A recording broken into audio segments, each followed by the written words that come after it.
made you a copy. Thank you. And John won't be I here. I actually Who? John? Houston? right, and neither will the son of my four. You're definitely qualified. Oh, okay. I actually printed off the whole thing, pages of it. So that's your bylaws. Oh, yeah? It was Can you good. send that to me? What's that? Can you send that to me? I don't have a copy of the whole It's thing. just it's on Providence City. Well, not on the agenda, but you have to go to the Oh, okay. All right. If you go there, look at Planning Commission, it has bylaws. Okay. All right. But yeah, I think what I was just telling Ryan I'm going to do is, well, not only that, but there's a part that talks about 50 minutes.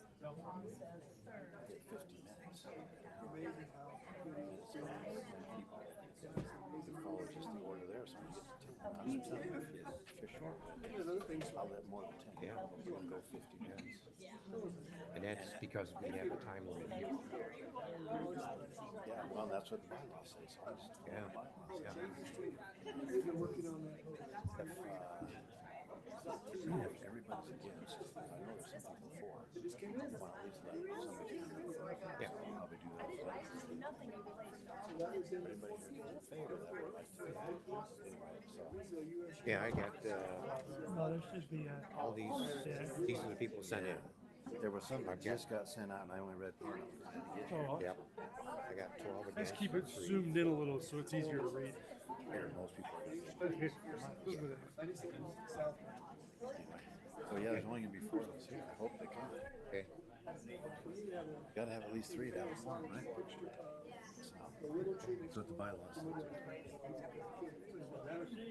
Will you lead us in the pledge? Am I doing that?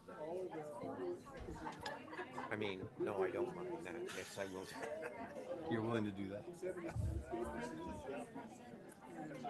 One on the back of Kidwood Chapel. Used to be a YSA, but there's also some stakes in it for downstairs. That is his painting on the chapel wall. And this was the one. So Julie won't be here. Julie won't be here either. Hopefully Michael and Joe show up. I haven't heard from them, so. So there's Spring Creek. So the difficulty with the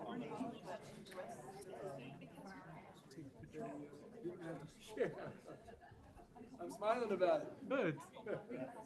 Thanks for your help. We got it. Yeah. How long has it been there? Probably a year. A year? Yeah. And it got donated, so it's not on lease. I just wanted. When did it Oh, it's wonderful.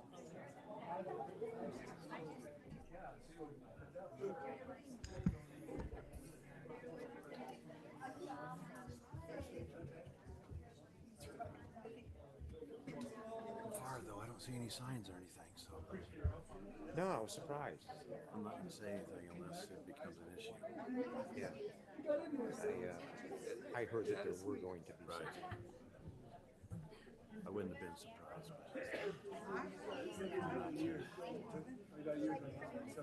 stray things not too much and making it peaceful gathering.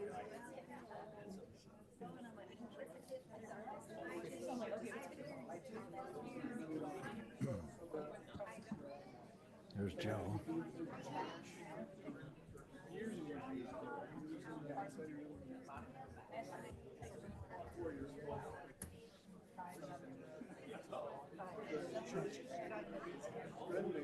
How are you? It should flip it. Not gonna be here. No, I'm Maybe here. it's full Who already. was the other member that said that? John and Julie. I hope Michael's here. I haven't seen him Yeah, yet. he's in the elevator. Oh, good. Okay. It's just gonna be the 4 of us. Which could be interesting too, because you don't have a number. Yeah.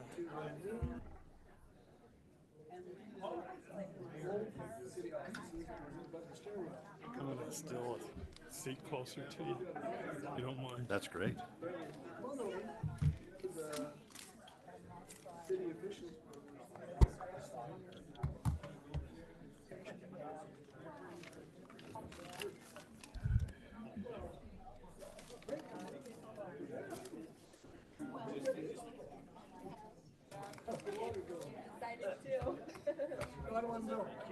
Take my name tag. I'm glad you're here. Should we mix them around? How are you, Bob? It's great to see you. You too. Thanks for being here. Well, It's just the four of us. If you're going to do that, I want your name tag, and then I'm going to then I want to make some really outrageous statements. See, but it would be a dead giveaway because everybody knows I'm not that smart. How are you? Yes, you are. I thought Julie. Oh, she's sick. Oh, that's it's too just bad. us. And John, yes. Let's see. I I should just bet. put unknown. I should turn it over. Right my mind. I should have thought quicker. Give you Julie's. I should take John's. All right. I think we'll go ahead and get started then. So just four of us, but Well, that happens sometimes. Ryan, you ready? Okay.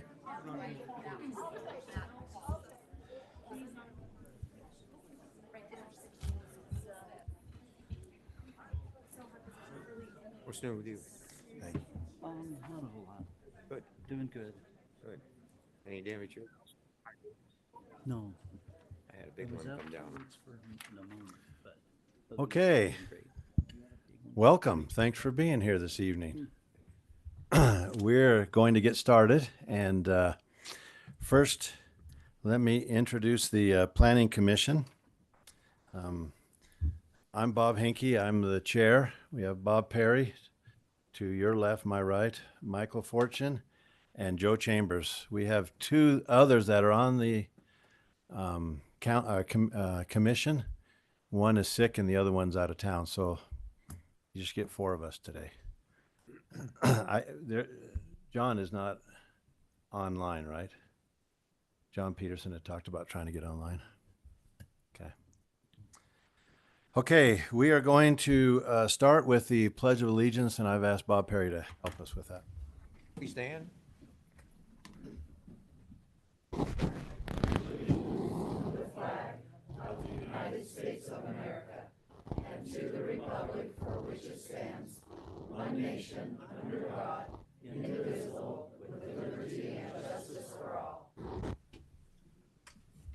Thank you. Okay, the first item number 1, is approval of the minutes. Just some high wind. Any concerns about the minutes? I did not see any. I thought everything looked okay. Well, Do I have a motion? I'll make a motion that we approve the minutes Okay. of April 8th, 2026. Thank you. We have a motion by Bob Perry to approve those minutes. A second? I'll second the motion. Michael Fortune seconds the motion. All in favor say aye. Aye. Any opposed? Okay, thank you. Okay, now is the opportunity for public comments. Citizens may express their views on issues within the Planning Commission's jurisdiction. The commission accepts comments in person or by email. Did we have any emails or? No general comments. Okay, all related to the public hearing. Okay. So at this time, we'll open it up to public comments, general comments, and there's quite a few of you that signed up for that, but I'm not sure if you meant to do that or meant to do it for the public hearing. So this is a time, if it relates not to the public hearing, which is the rezone, for someone to come forward instead of me working my way through that, I'll just invite whoever would like to come to the mic at this time. You would have 3 minutes if you'd like to do that. It's kind of what I suspected. Okay.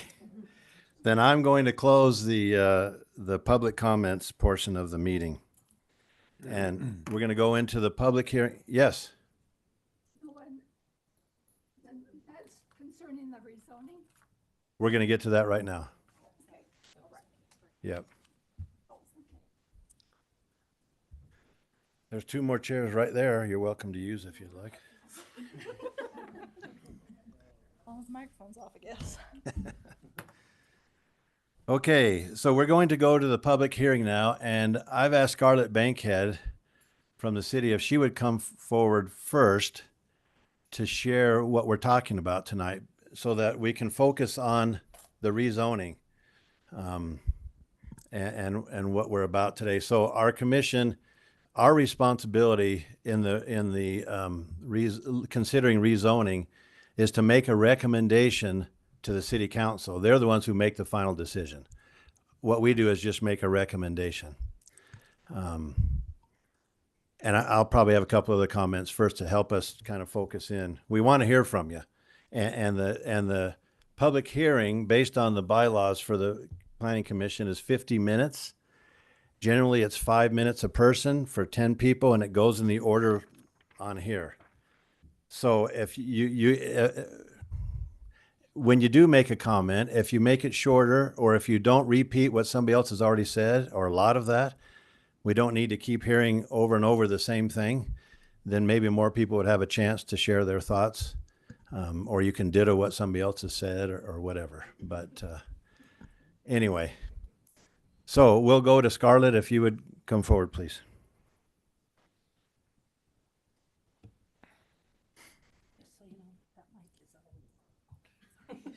Just fair warning. You can turn it around. Okay.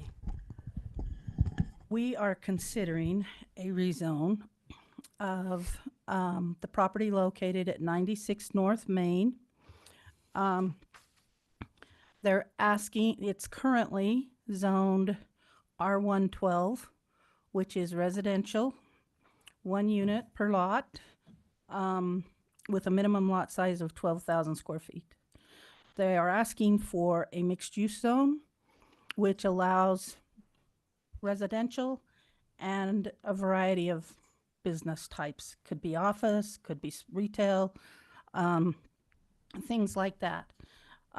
They do have to have both. They couldn't be all mixed, all residential or all office space. We do want it to be genuinely mixed if they're going for a mixed use zone. And to the public, I apologize that I don't get to turn around. I have to address my comments to the Planning Commission. So I'm not trying to be rude, but that's just the way it's set up. The R112 district is established to provide single-family residential type uses. Home businesses may be allowed as permitted or conditional uses, as shown on the use chart. Oh, that's a typo. In Providence City Code, that should be 10-6-1. The mixed-use district is established to encourage transition between zones and to stimulate economic development by providing a unique planning environment that combines retail, commercial, office, and residential development in a pedestrian family-friendly manner. This district encourages creative development and site. The Amex district includes a mixture of uses with no one land use being a constant dominant or prevailing use. The uses, retail, commercial, office, and residential included in the development, no one use can be more than 50% of the entire development, and residential development is required. This parcel is located in the Providence Historic District. This is a historic district recognized on the National Historic Register. However, this designation does not establish the Horace Historic District as a separate zoning district. Within the historic district, there are currently 3 zoning districts: R112, Commercial General District, and Public. The permitted uses outlined in PCC 10.6.1 use chart and the area regulations specified in PCC 10.8.1 area regulations are applicable based on the respective zoning district, regardless of the historic district designation. As per PCC 2-3-3, the Historic Preservation Commission reviews and makes recommendations on applications regarding alterations, change of use, or new construction involving historic sites and properties, subject to the following. Such a review and recommendation shall be binding only upon the buildings, and properties which are listed on a locally designated sites register, and any reviews and recommendations must be compatible with the current Utah State Secretary of the Interior's standards for rehabilitation guidelines for rehabilitating historic buildings. The property is not listed on a locally designated site register, nor is it listed in the historic walking tour, a stroll through history, a walking tour of Providence. Just an FYI for everyone, we have two structures that are on the National Historic Register. One is the Old Rock Church, and one is the Ferdinand Zollinger home, located at 193 North, 100 East. And that's the only two designated historic properties that we have in Providence. The district is designated as a historic district, but that doesn't do, the properties have to get their own designation if they want to be on it. The developers provided the following statement. In order to meet the Providence City General Plan, desire to create a Providence downtown core, we are asking the parcel be rezoned as mixed use. The mixed use zoning will allow for the downtown Main Street style of commercial space on the main level facing the street and residential on the second level of the building. Our plan is to build buildings that look as though they were built in the early to mid part of the 1900s in order to pay tribute to the historical role of small town Main Street. We will target local businesses as our tenants, including a cafe, coffee shop, bakery, flower shop, and other community engaging businesses for the main level spaces. The second level of the buildings will be affordable 2-bedroom apartments with historic finishes integrated into the design. We place the parking in the rear of our building and encourage a pedestrian-friendly atmosphere and multimodal transportation uses. Our plan also includes outdoor patio areas for expanded dining and to encourage community engagement. When we consider a rezone, we consider our vision in the general plan. And the developer actually has a presentation that will hit every one of these. So rather than drag your meeting out longer so you'll have more time for public comment, I'll just refer you to look at the posters on the wall. And then this packet has been out with the agenda for the entire time online. We also have to follow the Providence General Plan 2020 moderate income housing, which the state requires us. We have to do strategies or objectives and strategies, and those are listed in here. And again, the developer's going to touch on that, so I'm not going to go through that part. I will say that generally we have to report annually to the state on the progress we have made with moderate income housing. They are made some changes to the moderate income housing law in the recent legislative session, and so we have to do a report, but we're only reporting on the number of units. We don't have to go through and explain every strategy and objective.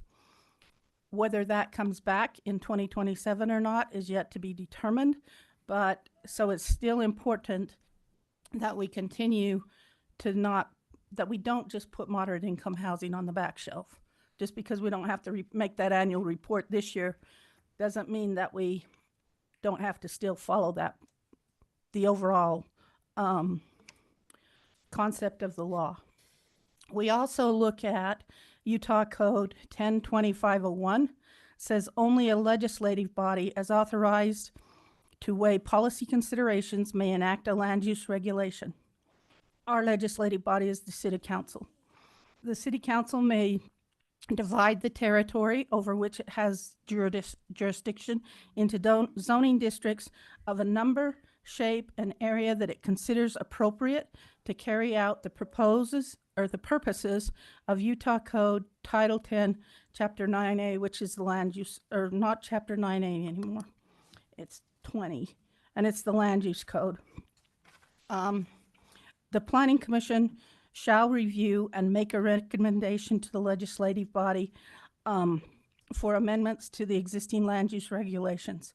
Before making a recommendation to the legislative body on an item, the Planning Commission shall hold a public hearing in accordance with section, and I got to update that one too. I apologize. They changed the code this year. They didn't change the code text, but they changed the code numbering. Providence City has established zoning districts, and we do allow for amendments and changes. The Providence City General Plan, Transportation Plan, Parks and Recreation Trails Master Plan, current development and anticipated development in the immediate and surrounding area were considered to review this request. Along with our general plan, we look at, like as I stated, our Parks, Trails, and Recreation Plan. We look at the Transportation Plan, our 40-year water right plan, our 2020 master plan, and our 2019 stormwater master plan, and our 2022 culinary water system plan. Now, the developer, as we go through this, not everything has to be met at the rezone stage. As the development progresses, if it's rezoned, then some of these master plan items will be taken care of as part of the site plan review and the subdivision review. Providence City Code 10.5 defines and lists the regulations for sensitive areas. 10.6.1 lists the uses, and 10.8.1 lists the area regulations. In conclusion, Providence City has divided the city into zoning districts. One of the things that some people will remember, we used to have that you could not do what they termed spot zoning, where if it was just a small piece of property, they didn't want you to have it different than the surrounding area. However, quite a few years ago, actually, it seems like not many, but Ryan reminded me how many years I've been here this morning in an email, and it's been quite a few. They changed that rule, so there's no minimum or maximum size to a zoning district now, or nothing about the shape. The Planning Commission, or the City Council, is the legislative body for the Providence City. The Planning Commission will review this request to change the zone designation, and they started their review at your last meeting. After reviewing this request, but prior to making a recommendation to the City Council, the Planning Commission will schedule and hold a public hearing, which is what you're about to do. Our zoning districts do include R112 and mixed use, and the application process is consistent with the requirements in Providence City Code 10-1-5. The general plan, vision, and key initiatives are listed above the findings of fact, and while the future rezoning of existing districts to annex areas of Providence City shows this area as R112, the framework map suggests the preferred scenario for this area is Providence downtown core. That is within that's considered within 5 to 10 minute mixed use nodes, and a downtown core. You want to go to the next? I'll just get through this part, and then I'll turn it over to the public, pretty much. As you can see on this map, you've got that dark goldish color with the hash marks through it. That's the downtown core. And then those gray dashed lines that surround it, the inner dash line is a 5-minute walking distance, and the outer dash line is a 10-minute walking distance. The downtown Main Street style of the downtown core is defined as a downtown Main Street style of commercial and office uses. The downtown designation recognizes the historical role of this area. The mixture of uses can be in a historic in a horizontal or vertical format, residential or office above retail, residential above office. And then they're similar to places, there's a few of them in downtown Provo, Ogden's 25th Street, downtown Murray.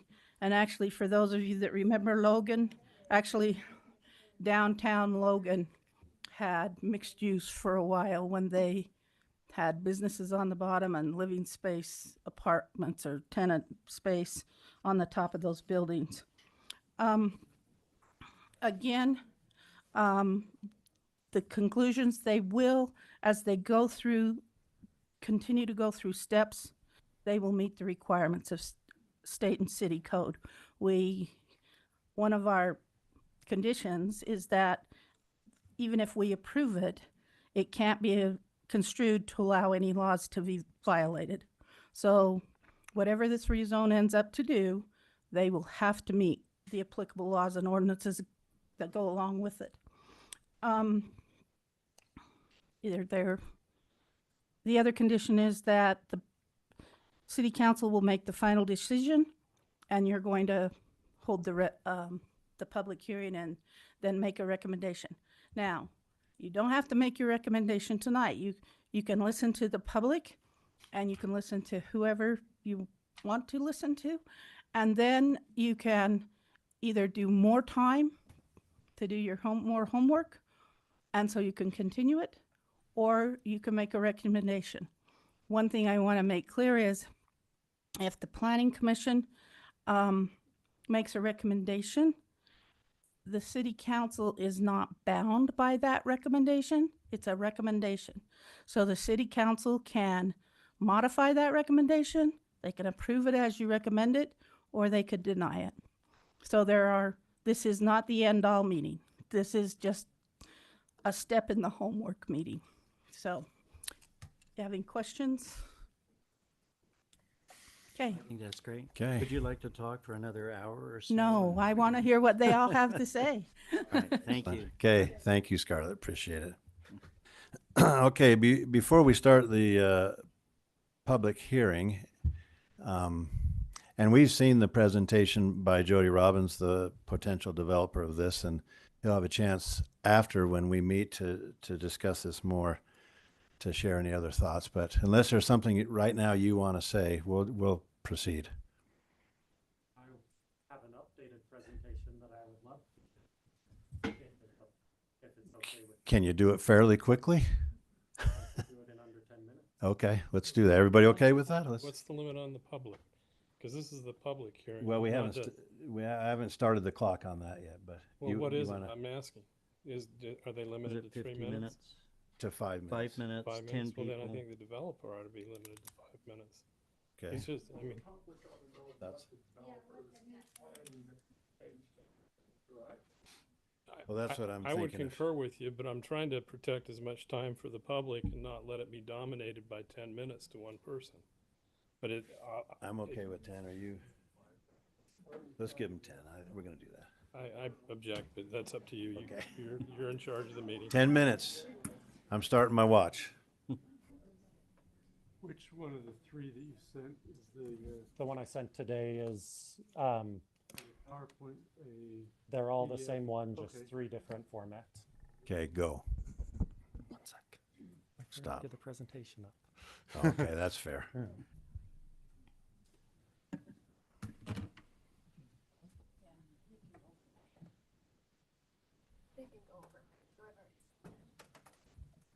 Okay, Okay. Mark, get set, go. So since we started this, the plan has been to be as transparent as possible. And while our plan hasn't changed, this presentation has changed a little bit.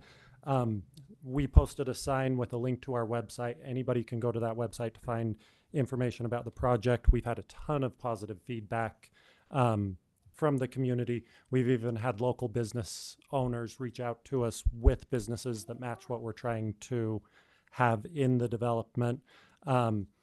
We know it can be frustrating to have inaccurate or incomplete information. So and we've seen that people have gotten riled up because of that. So to continue that transparency, I'm doing this quick presentation. Why are we building this? This all started with a personal desire to have a pedestrian-friendly, charming commercial destination in our own community, a place that I could walk to with my kids, that I could meet up with friends, somewhere that was safe, easy, convenient, comfortable as a pedestrian. It feels like Providence City used to have a charming main street, and over the years it's kind of dwindled away, and we want to bring back that historic main street. Who are we planning on having there? We want local, community engaging and enriching businesses.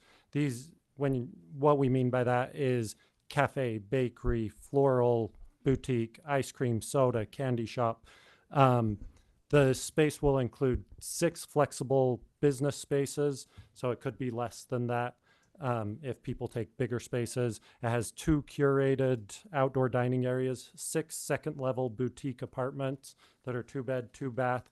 And even if somebody's not interacting with the businesses, we plan on having exterior amenities, including sidewalk adjacent seating and bike parking on the premise, so that anyone feels welcome there. Next slide.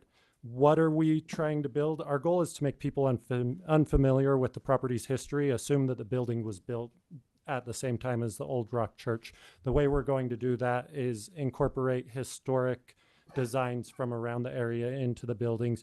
We want to use the architectural details and materials from the existing home to pay tribute to that property. And if you look at this slide, there's a couple of pictures of properties around the community that we want to emulate their classic brickwork and make it so it fits in with the community. How will we do this? The mixed-use zone is what we need to do this. This would allow the commercial space on the main floor and residential apartments on the second level. This building style matches the Providence City future land use section of the general plan. And like I said, I want to repeat that. It matches the general plan, what the general plan calls for in this area. We will meet all requirements of that mixed use plan, including parking, and we want to fit into the neighborhood. The current zoning, if nothing changes, we could tear down that house and build a house that's 35 feet tall within 10 feet of the property line. What we're planning to build is shorter than that and further away from the property line. We plan to be about 26 feet, except for the facades will be taller and will be 25 feet from the property line. We're also putting in a landscape barrier to give further privacy to our neighbors. Where are we doing this? This intersection, the intersection of 100 North and Main, is the main intersection of Main Street and the main artery into Providence. It's central to the community. It balances automobile traffic and pedestrian comfort. It's safe and accessible to all. And most important, it's comfortable to be there. It what doesn't feel like you're on a highway or in a large parking lot. The Providence Town Core, Scarlett did a great job reading what that was, so I'm going to skip right past that. Honoring site history. The existing building there was used as a tithing storehouse and brought the community together. So this site brought the community together. The way we're going to honor the history of this site is by creating a space that brings the community together again in that location. We also want to reuse materials and architectural details from the existing building, and we plan to install a plaque that memorializes the history of the parcel, something similar to what was in the newsletter this month. Going on to the next slide. Here's pictures of downtown 25th Street in Ogden and downtown Provo. These were examples of what the city general plan wants to see in this location. Ours, we feel like, matches it very well. The main difference is those examples have lots of parking in front. We pushed our parking to the back. Going on to the general plan 6 key initiatives, I'm going to concentrate on the 3 most important ones. the sense of place. I think there's a reason it's always the first one on the list. Our goal is to create, our boutique downtown creates a historical Main Street inspired, will have historical Main Street inspired buildings. The combination of the local businesses, unique building designs, and characteristics of the surrounding areas will create a unique experience that is only possible in Providence. And at the same time, it will give the community a downtown that it can be proud of. The other main key initiative I want to talk about is multimodal city. This is a big one. We feel like in order to have a good multimodal city, you have to have multimodal destinations. And that was our whole plan in creating this. It's a pedestrian scale development on purpose so that it encourages people to walk, bike, however they want to get there, but we still accommodate the cars and have the parking. Moving on to the various housing opportunities, the sixth key initiative, we're providing a type of housing that doesn't currently exist in Providence. And it's very important that we provide affordable housing. So this provides just that, affordable housing. Moving on to our concept plan. Things that I want to call out on this concept plan. Notice that it's pedestrian scale with the storefronts facing the sidewalk. We're 25 feet from our neighbors. We have parking in the rear, and there's a 10-foot landscape buffer to provide extra privacy. And notice that rear parking. So there's a reason that the city creates a general plan, and it's to help guide the growth of the city and make growth decisions. I've shown very quickly, way quicker than I wanted to, that in order to meet the Providence City General Plan, we need mixed use zoning in this area. Our project matches the Providence City General Plan for this area perfectly. Our project takes into consideration the history of the area and honors that history purposefully. We have considered the neighbors and are building smaller and further away from them than even current zoning allows, and putting in the landscape barrier to give further privacy. Our project supports and enhances the 6 key initiatives of Providence, especially creating a sense of place, a multimodal city, and a multimodal city by creating a unique to Providence pedestrian-friendly commercial destination that is charming. This plan provides 6 affordable apartments that are different from any other current available housing opportunities in Providence, and the state is looking for that, especially the affordable part of it. We are giving Providence the classic Main Street from history and from movies, or from Hallmark movies. One that it used to have and one that it's lost over the years. And I hope that the committee can see that our plan matches the general plan perfectly and is working towards creating a better Providence. With that, I would ask you to vote to recommend the misuse zoning. And one last key plug that I want to give to the public. We have a website that has our contact information on it. If you have any questions whatsoever, we would love to hear from you. We're trying not to hide anything. I wish I could have given a more thorough presentation, but I had limited time. So What's the website? the website is refinedcommunities.com, and our full presentation is on that website. And again, that's refinedcommunities.com. You can also scan the QR code on the sign on the property, and that will take you directly to it. Okay, thank you. Good job. 10 minutes. Thank you. Yep, thank you. Okay, before we start the public hearing and give you an opportunity, we'll go through this list and we'll just get as far as we can in the 50 minutes. But 2 things to think about so you don't spend too much time on these. The building that's there, like Jody mentioned, that whoever owns that property right now, or Jody if he bought it, or anybody else, it's R112, and they can remove that house or demolish that house. And that's within anybody's jurisdiction to be able to do that, just so that you know. Because I know that's one thing that's been brought up quite a bit. And there was one other thing I was going to bring up. Oh, the height. House, that anybody that Yeah. And Jody has said that if somebody wanted to move that house, be a big project, but it could be done, and he's willing to donate that, basically, right? So, yeah.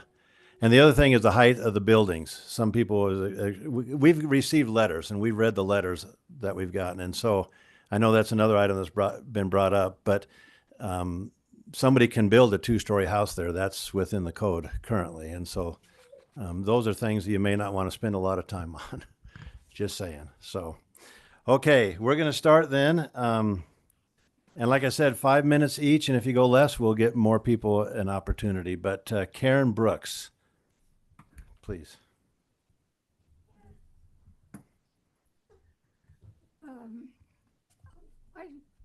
Will you bring that? Yeah, thank you. I'm an old timer. I was born and raised in Providence, and I'm very sensitive to the historic quality of the town. My concern on this building, one of them, I have 7 items, but I'm going to mention one in particular, and that's the parking.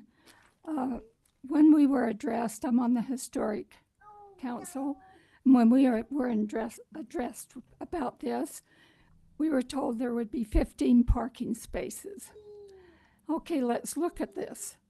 A building with 6 businesses, 6 apartments, and 15 parking spaces. That means people are going to have to park on the street. There's not enough parking. And this is a huge concern. That's a very busy street. We have historical homes on either side of it, homes built in the 1920s, beautiful brick homes. Brick that was made in Providence. This would be right in the middle of 2 homes, one on the south side, one on the north side. When I see that there's property down by Macy's that's for sale right along the highway that could be used, I think, why are we even discussing something should be built in our residential area? I'm not going to say anymore. I'm just going to be centered on, want you to be centered on the parking situation, what it's going to cost, where are people going to park. I was over there yesterday, and there were children playing in that area. It was recess, and even though it's down from the school, they were still playing in that area. With the school being right next door, the increased traffic, that's another issue. So if you would just consider the traffic situation alone, I'd greatly appreciate it. Thank you. Okay, thank you. Okay, Jeanette Christensen.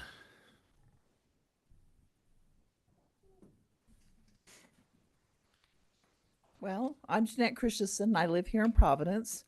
I left for a little while, but over the time I spent about 48 years here in town. I'm kind of going to ask this first question, don't need an answer, then I'm going to go into my little speech. Who wants a corridor like Provo and downtown Ogden, or Ogden 25? Sorry, not interested, not one smidgen. Building looks great, don't have a problem with that, but this parcel of land was designated within the Historic District of Providence, which I realize can be changed. Also, it's zoned single family by the City Master Plan of 2020. Okay, look at the volunteer hours that went into providing the signs and identifying that being a historical district, and the hours that went in creating a master plan by volunteers, as you guys are. Not paid. We do not honor our volunteer time. So how are we going to include and get additional volunteers to want to put forth when we don't respect what they do?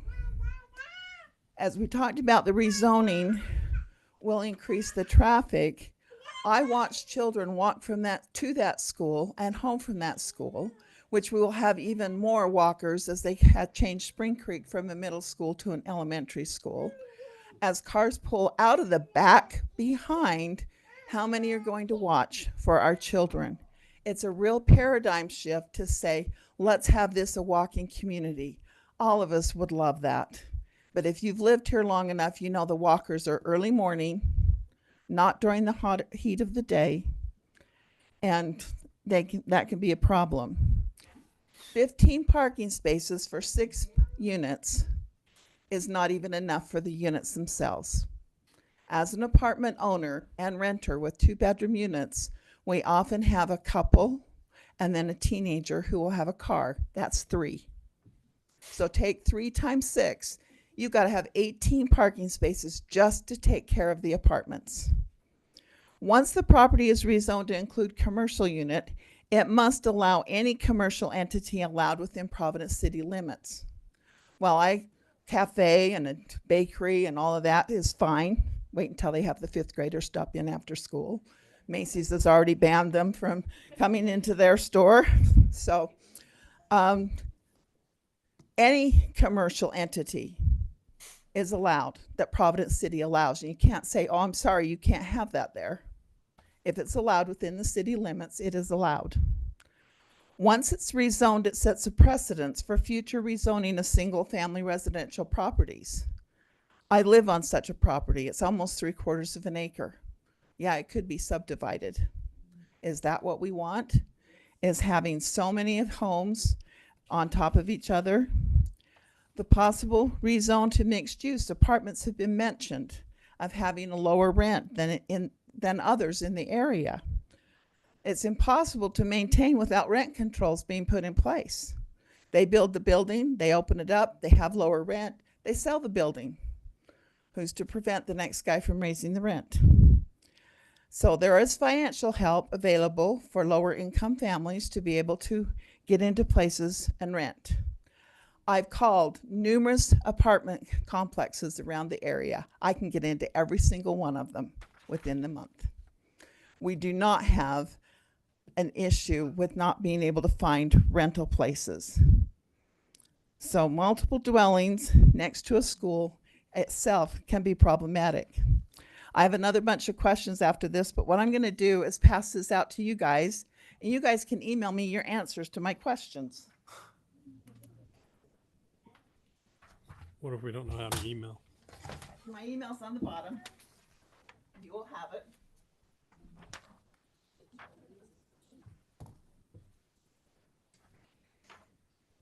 Okay.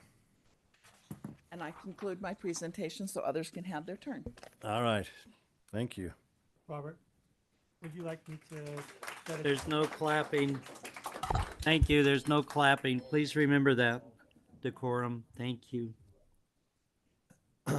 That's actually the bylaws. But Because there's much more than that on site.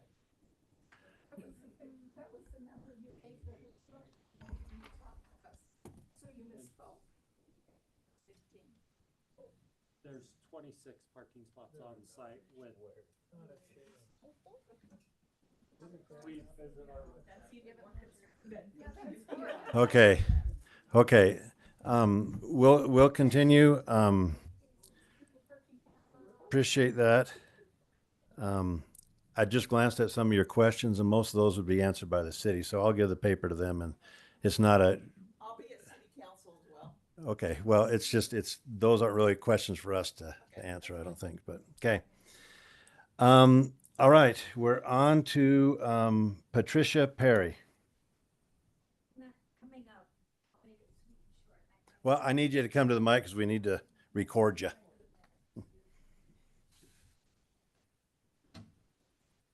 Patricia Perry, I live across the street from the Tithing House. I agree with everything that Jeanette has listed, and I'm very, very concerned with the traffic. It's not a walking community anymore because you cannot get across 100 North. So I'm going to yield the rest of my time to somebody Okay. else. Very good. Thank you. Okay, Natalie, she left, I thought. Okay, yep. Tyler Nilsson. I think that's what it says. Not here? Okay. Ashlyn Nilsson? Okay, sorry, those were accidents. Oh, okay.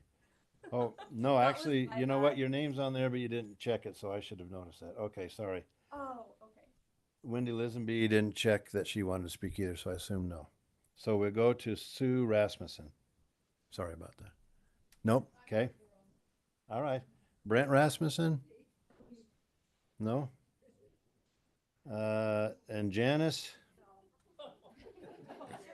We're not going to hear from the Rasmussens apparently tonight. Jody, we gave him an opportunity. Joe Bates.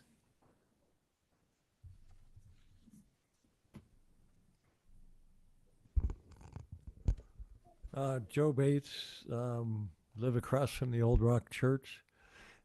There hasn't been a Providence Town Center at Main and Center since the late 60s.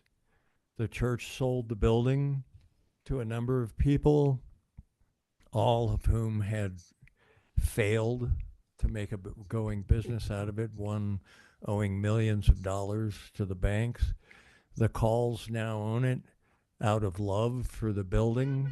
They don't expect to make a profit, and they haven't been disappointed so far.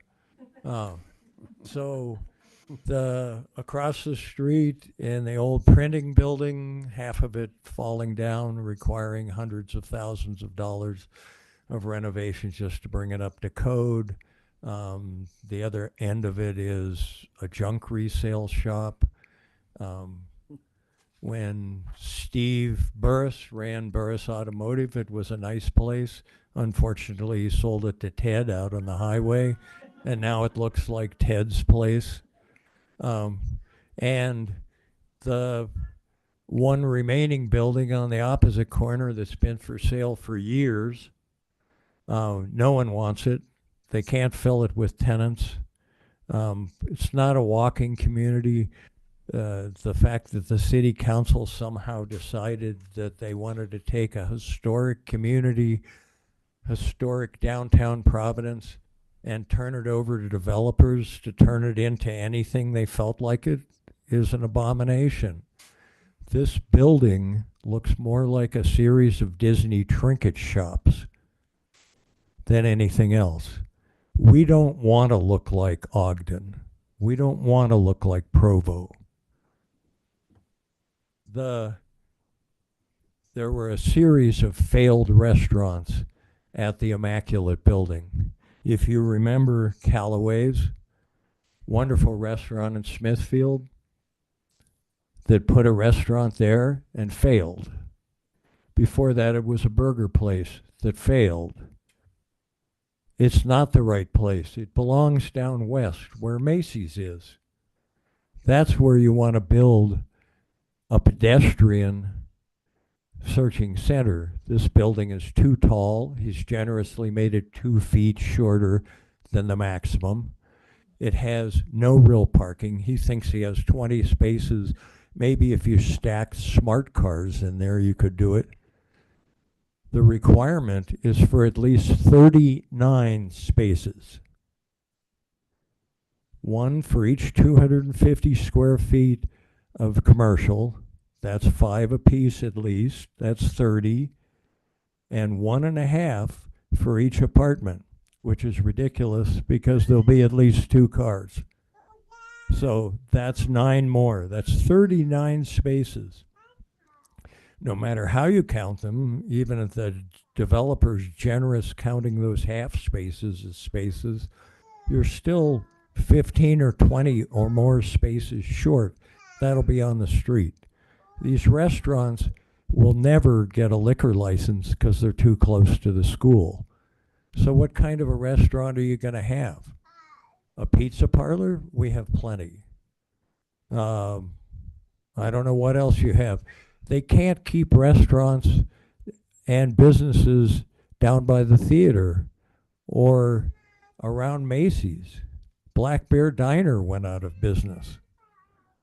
So how are you going to keep them up here, where basically the traffic is people either coming from the bench, going to work or school, or going to the bench, going home and slamming the door? It's not going to make it. It's a bad choice, even though the regulations allow it. You should not pass this. You're not doing the Providence community surrounded by one-bedroom homes any favors by passing this development, no matter how sincere the developer is in his desire to put something on this corner. Thank you. All right, thank you.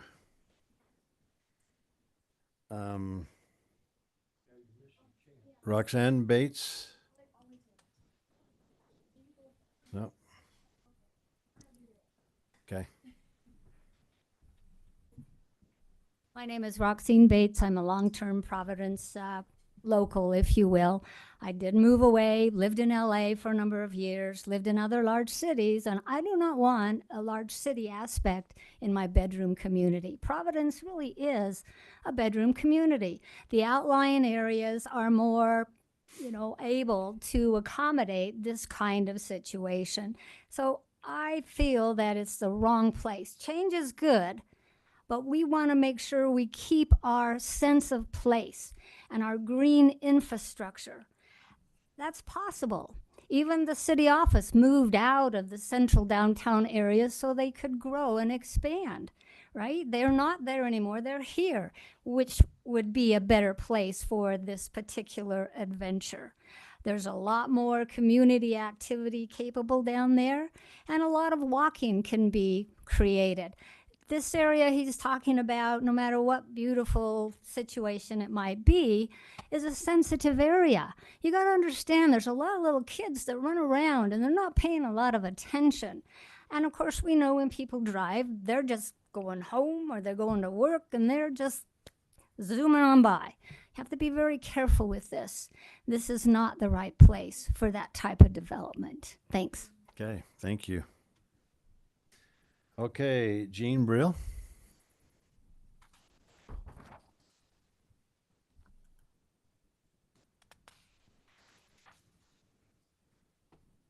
My name is Jean Briel. I don't live right down in that area, but we walk in that area. And as much as Providence likes to say, they are a great walking community. They have a lot to use. They have a lot of improvement they need to do with their sidewalks. But I agree with the lady. They moved the city office down here. They moved the post office down here. So what are you trying to preserve there? The school is there. There's little businesses there, but that's fine. The Rock Church, I think it's still in business, but it's not making a profit.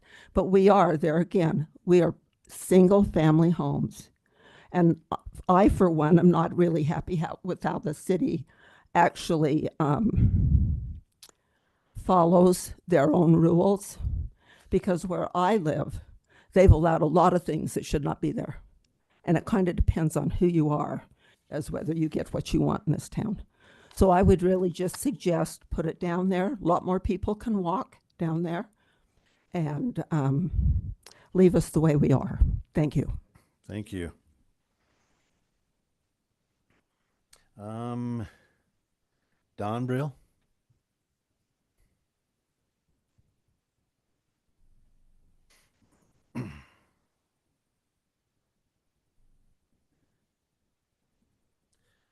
I won't add very much, but the one concern that I have is when we do little spot zones.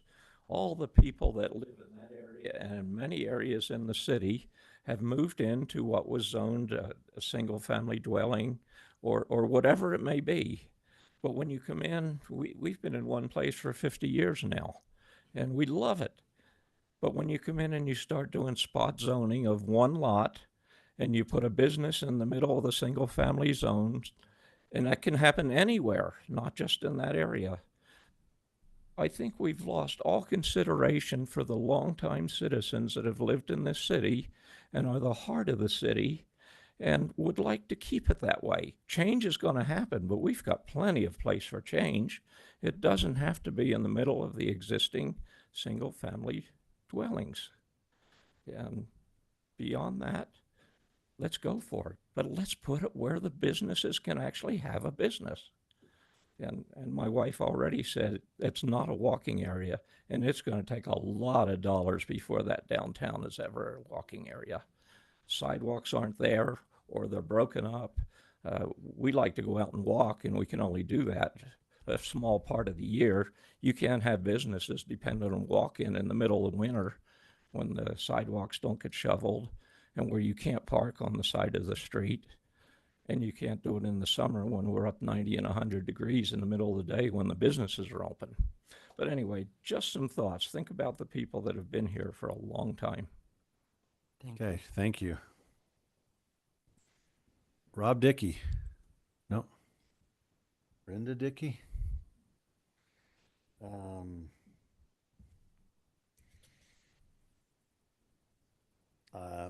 Something Van Zeven. I sent an email, but I've heard Okay. Okay, thank you. Ruth Bindrup.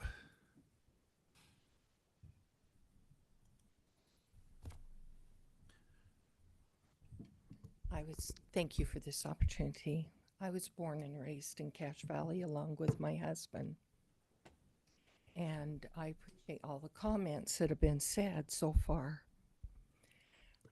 I think that the children that are walking around here close to that home is going to walk there regardless of what kind of business it is or what kind of home it is. And whether the sidewalks are in disarray or not, it'd be nice if they were clean, straightened and taken care of, but it's going to be that way no matter what. And I really liked the comments from the gentleman that spoke about all the disarray buildings and businesses in Providence that have died, because that's what I think that house is. We have so many homes that are being neglected. This is a neglected home. I'm sorry, it is. And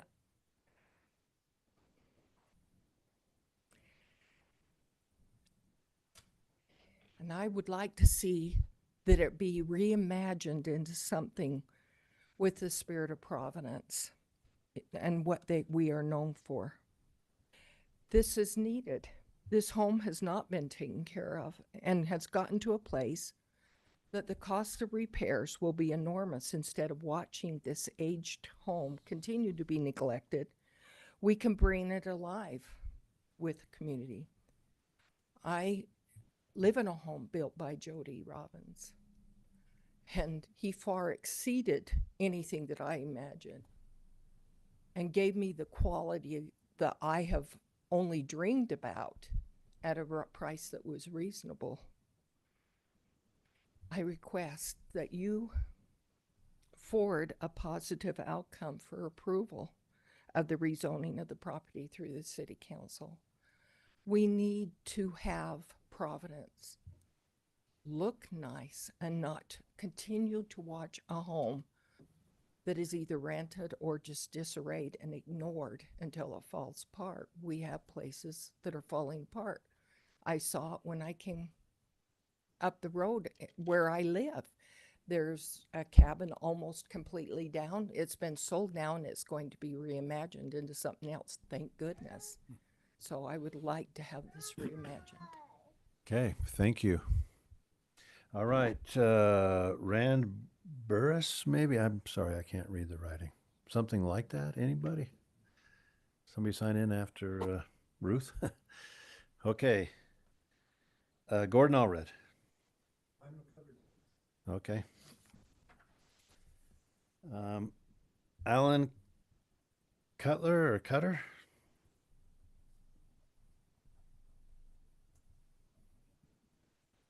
Good evening, neighbors. I am Alan Clutter, just like a little mess, Clutter. Oh, gotcha. I do appreciate it. It's a German last name.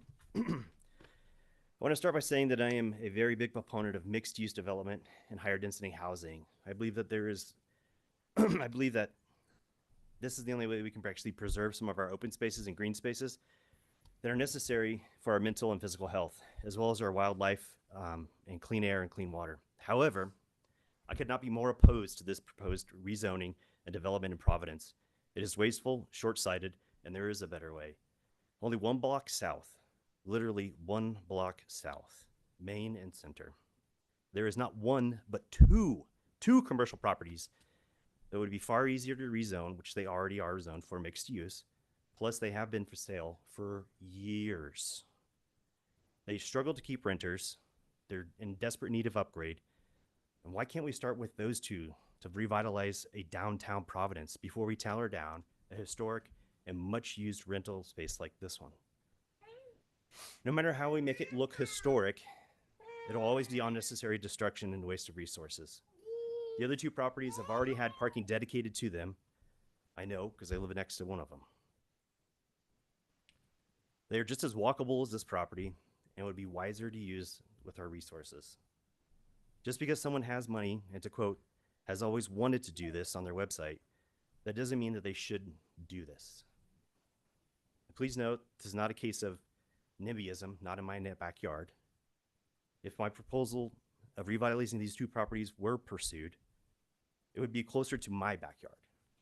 Updating a higher density housing and mixed use development are great ideas, just not where this is proposed for this site. Additionally, I walk my dog 3 times a day in this area.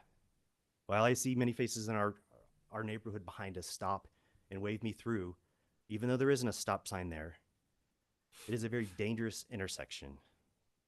Adding and placing a building that close to the sidewalk causes a very unsecure area for people to cross. It would create a blind corner additionally on that very busy space. In addition to that, we've got a beautiful, majestic view that direction. And unfortunately for the neighbors that are on the eastern side of that, they would lose that view.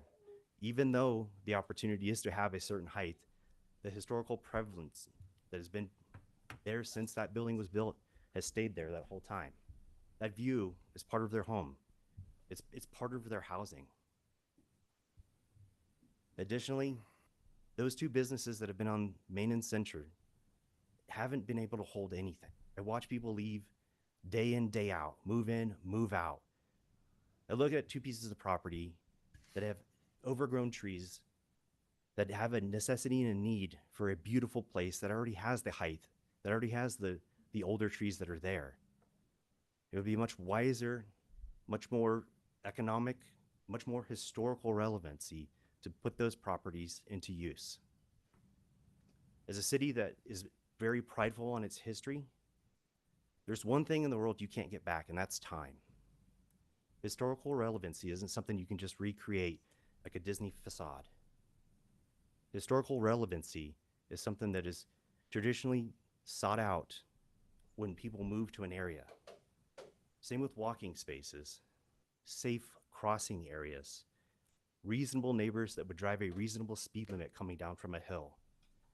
And unfortunately, that area is a prone and dangerous area for both children and neighbors to walk in.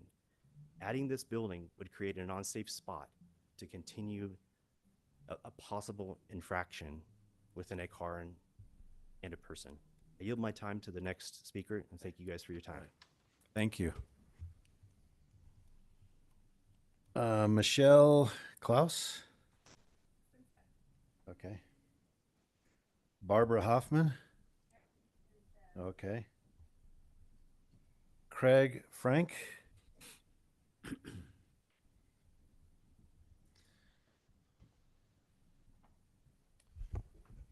Just a short minute. I'm not going to take very much time. I actually grew up right next door to the Tithing House, and we talk of downtown Providence.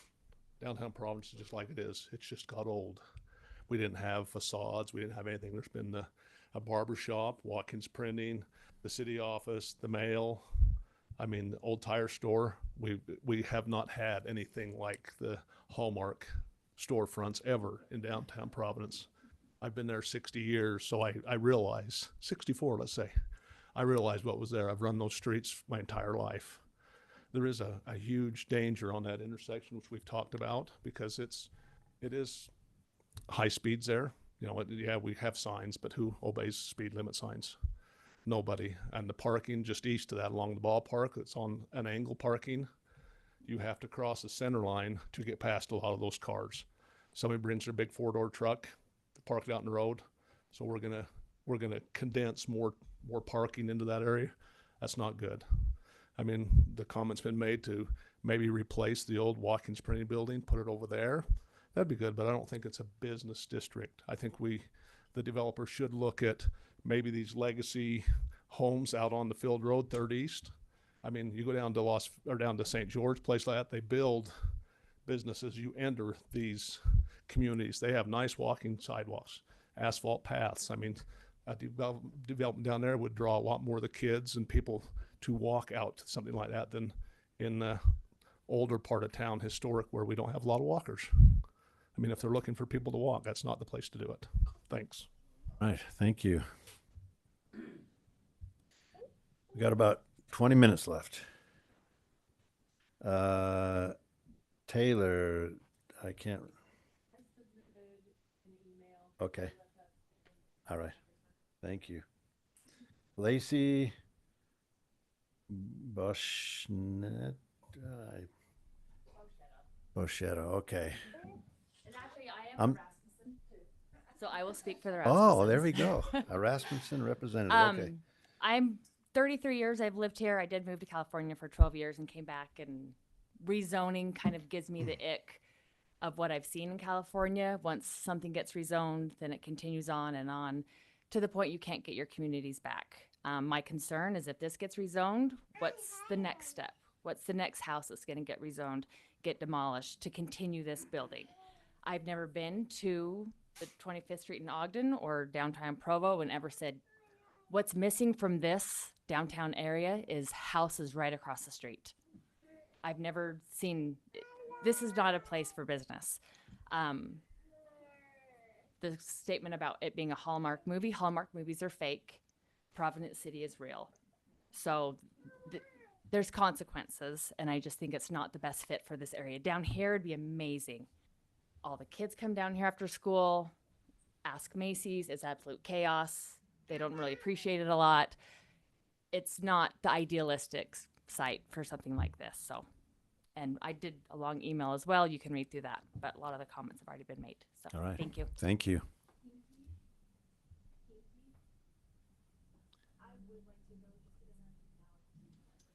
Go ahead. She was earlier, and go ahead.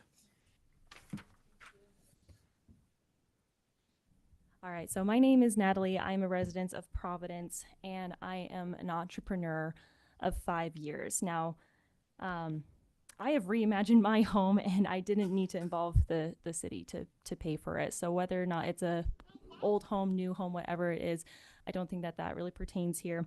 Now, what I have learned as an entrepreneur is that if you are going, well, entrepreneurs, we want to change things all the time. We're like, oh my gosh, this is a great idea. Oh my gosh, this is a great idea. We want to go, go, go, go, go. The problem is that then you spread yourself too thin and it doesn't work. And the problem, or the thing that you do still need to make progress. You still need to make updates, but the benefit has to way outweigh the cost of making that change. And so the benefits of a public gathering space, good food and treats, and some housing, which are already provided by parks, local restaurants, and stores, and the added townhomes, it just, to me, it does not outweigh the cost of tearing down a historic building, bringing more traffic, and disrupting the center of Providence. So there are also many unknowns that really concern me about building it. What if an unwanted business comes in and they make it not so pleasant, or they change the environment completely? What if downtown wants to grow and take more of Center Street? What will happen to the other houses on that street? Will they eventually be pushed to sell and tear down their houses too? Our citizens do already gather every single week. We have churches, parks, Macy's, pickleball courts, hiking, etc. There is absolutely room for change. I support going 1 block south or to a different location, and that is everything I have to say. Thank you. All right. Thank you. Okay, Frank Furman. I'm not saying anything about anybody's writing. It's my reading that's the problem. Okay. I didn't know that by putting my name there, that I was going to have an opportunity to stand up and speak. As I look at this picture over here, I grew up about 3 blocks up the street from that cabin there. And I've looked around the room, and from what I've heard, I'm the oldest person here. I've lived in Providence for 80 years. And I've seen a lot of old houses that were torn down and nice new houses were built in their place. And I think if you listen to the people that you're hearing, I think the general consensus is that's not a good fit for the building they're proposing there. And the people here don't want it. Okay, thank you. Okay, Robert Marcus. Yeah, I didn't know I was signing up to speak either, but I'm a nymphy, not in my front yard. I live kitty corner across the street, so I've been trying to memorize what Mount Baldy looks like just in case they build it. You know, I recently retired from the food service industry, and so I see restaurants coming and going in Cache Valley, and the independent restaurants and businesses go, and the national chains come, and we've gentrified and homogenized the Cache Valley as much as we need to. I think it would be nice to have nice little independent businesses, but they can't afford the square footage on the sales. You got to sell a lot of pastries to pay for the rent in a commercial spot. And so I feel like we're going to have businesses coming and going, and you know, ultimately if we want to be Ogden, we can have a tattoo parlor, maybe a massage parlor. How about they've got distilleries, breweries, you know, so if that's what people in Providence want, let's go for it. Okay, thank you. Okay, Mark.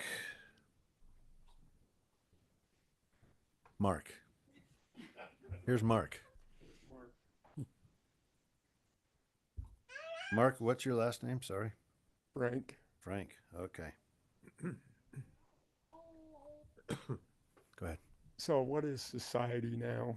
What do people do? Like he said, the big business. We're 5 minutes away to downtown Logan.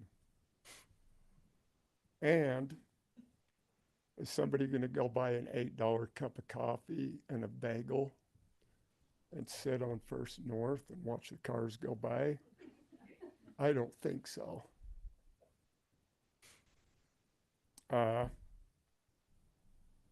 These type of things need to be where people are to survive. Look at Center Street in Logan. Businesses come in, they fail. I mean, what's there? Bluebird and the Owl, which is a bar. The only 2 survivors. In downtown Providence, do you think that I'm going to walk to buy a flower there that's overpriced? I don't think so. It needs to be where the people are, whether that's down here. Apartments are right there. Why do they need to be up there? There's walking over here. If they can get a coffee shop to survive right here where there's more people, they ought to try it. But that ain't the place. Just like the traffic. I live on Center Street and First West. I'll bet you 15 of 20 cars never stop or slow down at that stop sign. What's it going to be on First North? Thanks. Okay, thank you.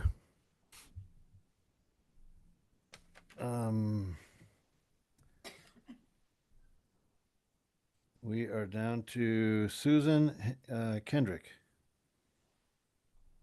No? Okay. John Drew. And we're down to about 12 minutes. Can I have the whole 12 minutes? Nope. You can have 5 though. I'm just kidding. By the way, I want to say thank you, Bob, for your service. These other gentlemen here, I served as past mayor of Providence. I served on the city council. I served on the planning commission. The other 3 gentlemen sitting here with you joined the planning commission while I was mayor. They've done a fine job. Just some things I'd like to add. When I was on the planning, when I was on the city council, the mayor at the time asked me to do a survey of all the cities here and towns in Cache Valley because we were considering abandoning the downtown area and purchasing this building. I had a binder I put together. I had information survey on all of the cities.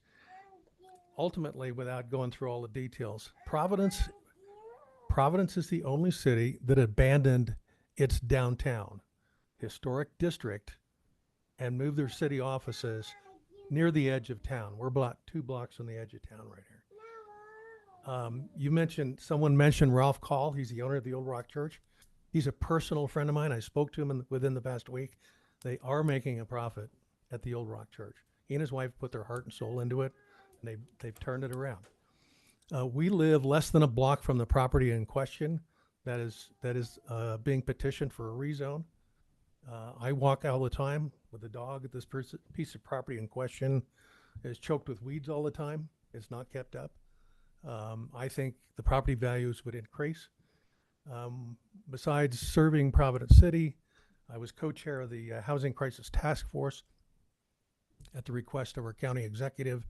We issued a report 2.5 years ago. We won awards in recognition of the state legislature. I know everybody has grief over additional traffic, but it's going to happen whether this rezone happens or it doesn't, and I'll tell you why.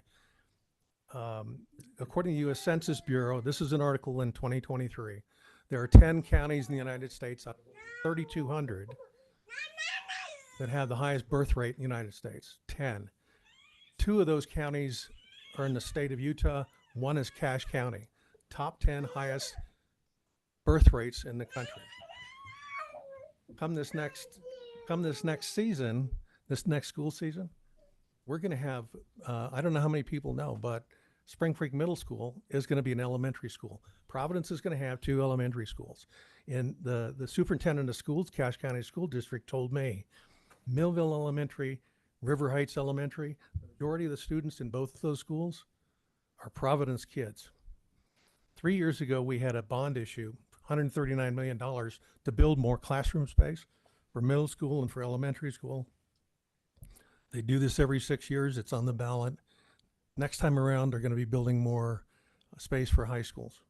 And the high schools in this valley are at capacity right now. So when we abandoned this downtown area, and by the way, Ralph Call and myself, we were both on the council at the time. We were on the radio, and when we wrote letters to the editor, we protested to the mayor. It was a close vote. It was 3-2. That's another story, but it kind of broke my heart. We've been here 20 years. There's so much history in the downtown area to abandon it. I mean, maybe we don't rezone this, but the Watkins property, I walked by it this morning. It's choked with weeds and junk across the street, the Burris Automotive, for people who've lived here a long time. I mean, that's an eyesore, and I don't know what the city can do about it. The only thing I can say is what would incentivize someone to come and invest and purchase the property on either of those corners and revitalize the downtown area. Whether this does it or not, I don't know.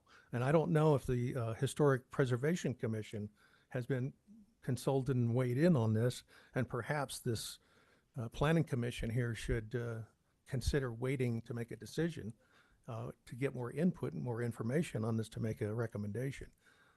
Anyway, those are my thoughts on this. I think the developer's done a fine job within the confines. He's tried to stay within, what the master plan says. As far as zoning, there's a future zoning map. That is a recommendation. It is not hard and fast. And as the city develops and changes, the council has to adapt and make sometimes different decisions. Thank you, gentlemen, for your service. Thank you. Appreciate that. Okay. We've got time for one or two more. Let's see here. Sorry. Benjamin Chandler.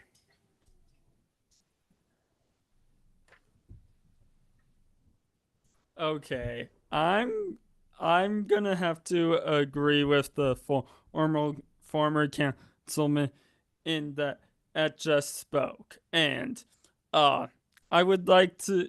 I am in favor of this rezone. I am 26 years old and looking for a way to afford to move out of my parents' house. A lot of people are concerned about out parking. I have a question. If a couple with two girls, the older of which is about to start kindergarten, is about if a couple who can't afford a car and has two girls, the older of which is about to start kindergarten, where do you suggest they live? They can't afford. They can't have her walking from Deer Creek Apartments down to Providence Elementary. I think also after their kindergartner wins the baseball game, where do they take her to eat her to ice cream? They can't. Do you expect them to walk all the way to Macy's?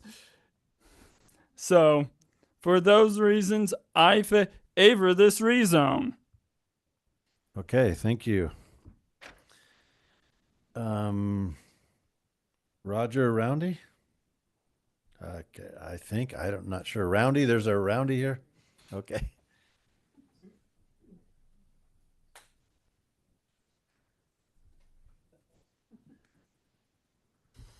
Is this last but not least? You're getting close, but you're good. All right. Lots of thoughts. I can appreciate the economics of that corner because it's a lot cheaper to buy that corner and develop on that lot because it's a lot cheaper. Developing a block south is more expensive because there's more there. So I can appreciate everything you're trying to accomplish. So many thoughts.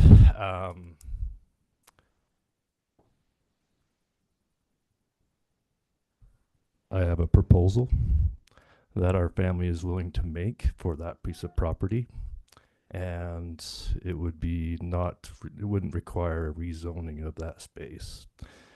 I've offered to purchase the lot. Is this working? And I've been in contact with the owner as well as the developer, and have made an offer to purchase the property, and we have visions of what to do with that property to clean it up, make it an historical site, and are going to be working on a proposal to both the developer and the current landowner as they work on their deal to do what's best for that piece of property. Now, Craig and Mark Frank are both my brother-in-laws. My in-laws are the ones who live next door to the south. It's a very special place in this family's legacy, and we would like to have the opportunity to maintain the integrity of that location. Now, mixed use is a rezone is a big deal. You guys have a big decision to make. Just demolishing the land and putting another house there is not something you guys even have a choice to decide on whether or not. Mixed use is something you guys get to decide on. And I understand that the developers spend a lot of time and energy and money in making this an opportunity for economic growth and a vision of, let's be honest, unfortunately, because we'd all love to go back to the Hallmark days, but this is not the 1950s or the 1960s anymore, unfortunately. Mixed uses for that specific area, as you can tell from 99% of the people in the room, they're not for it. We have a proposal that would still create a community opportunity, but not require a mixed use location. I've talked to city council members this morning on this proposal. Our family is willing to make a change in that location, and we'll be making a proposal to the developer and the current landowner once their deal is decided on. Our family is certainly not in favor of a mixed-use change. It does change the whole environment of that city block that they've lived on for over 67 years. One of the concerns we do have has been brought up: if you change to mixed use for that lot, what's next?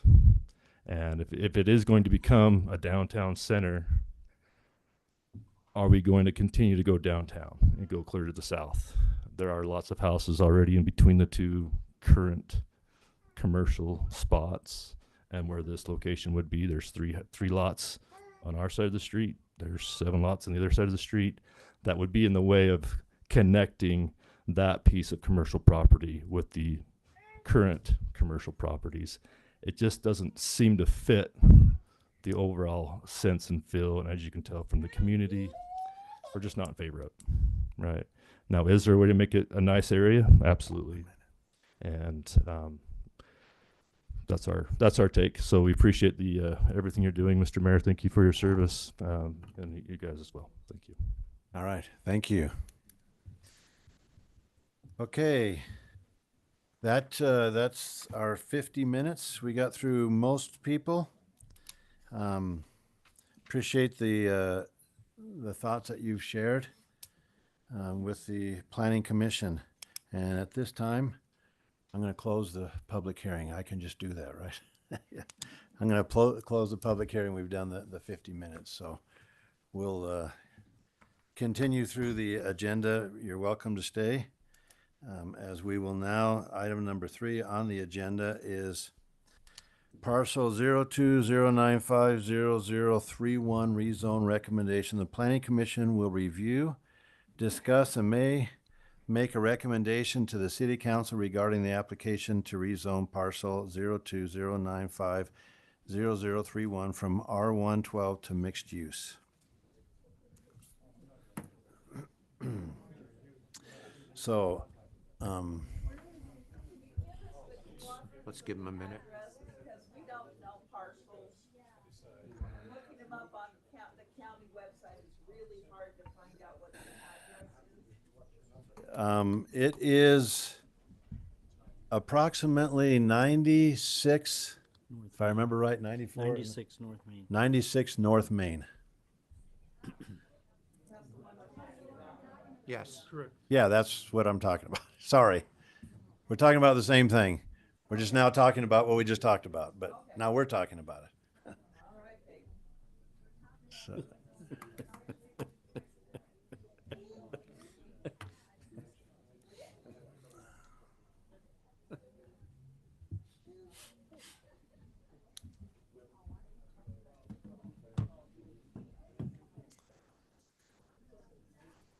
Okay, Scarlett, you've made your presentation. Is there anything else that you need to share with us? Not unless you have questions. Anybody have questions for Scarlett? I don't. No. I don't. I don't. Joe? I actually did. Okay, Scarlett, will you come up and we'll...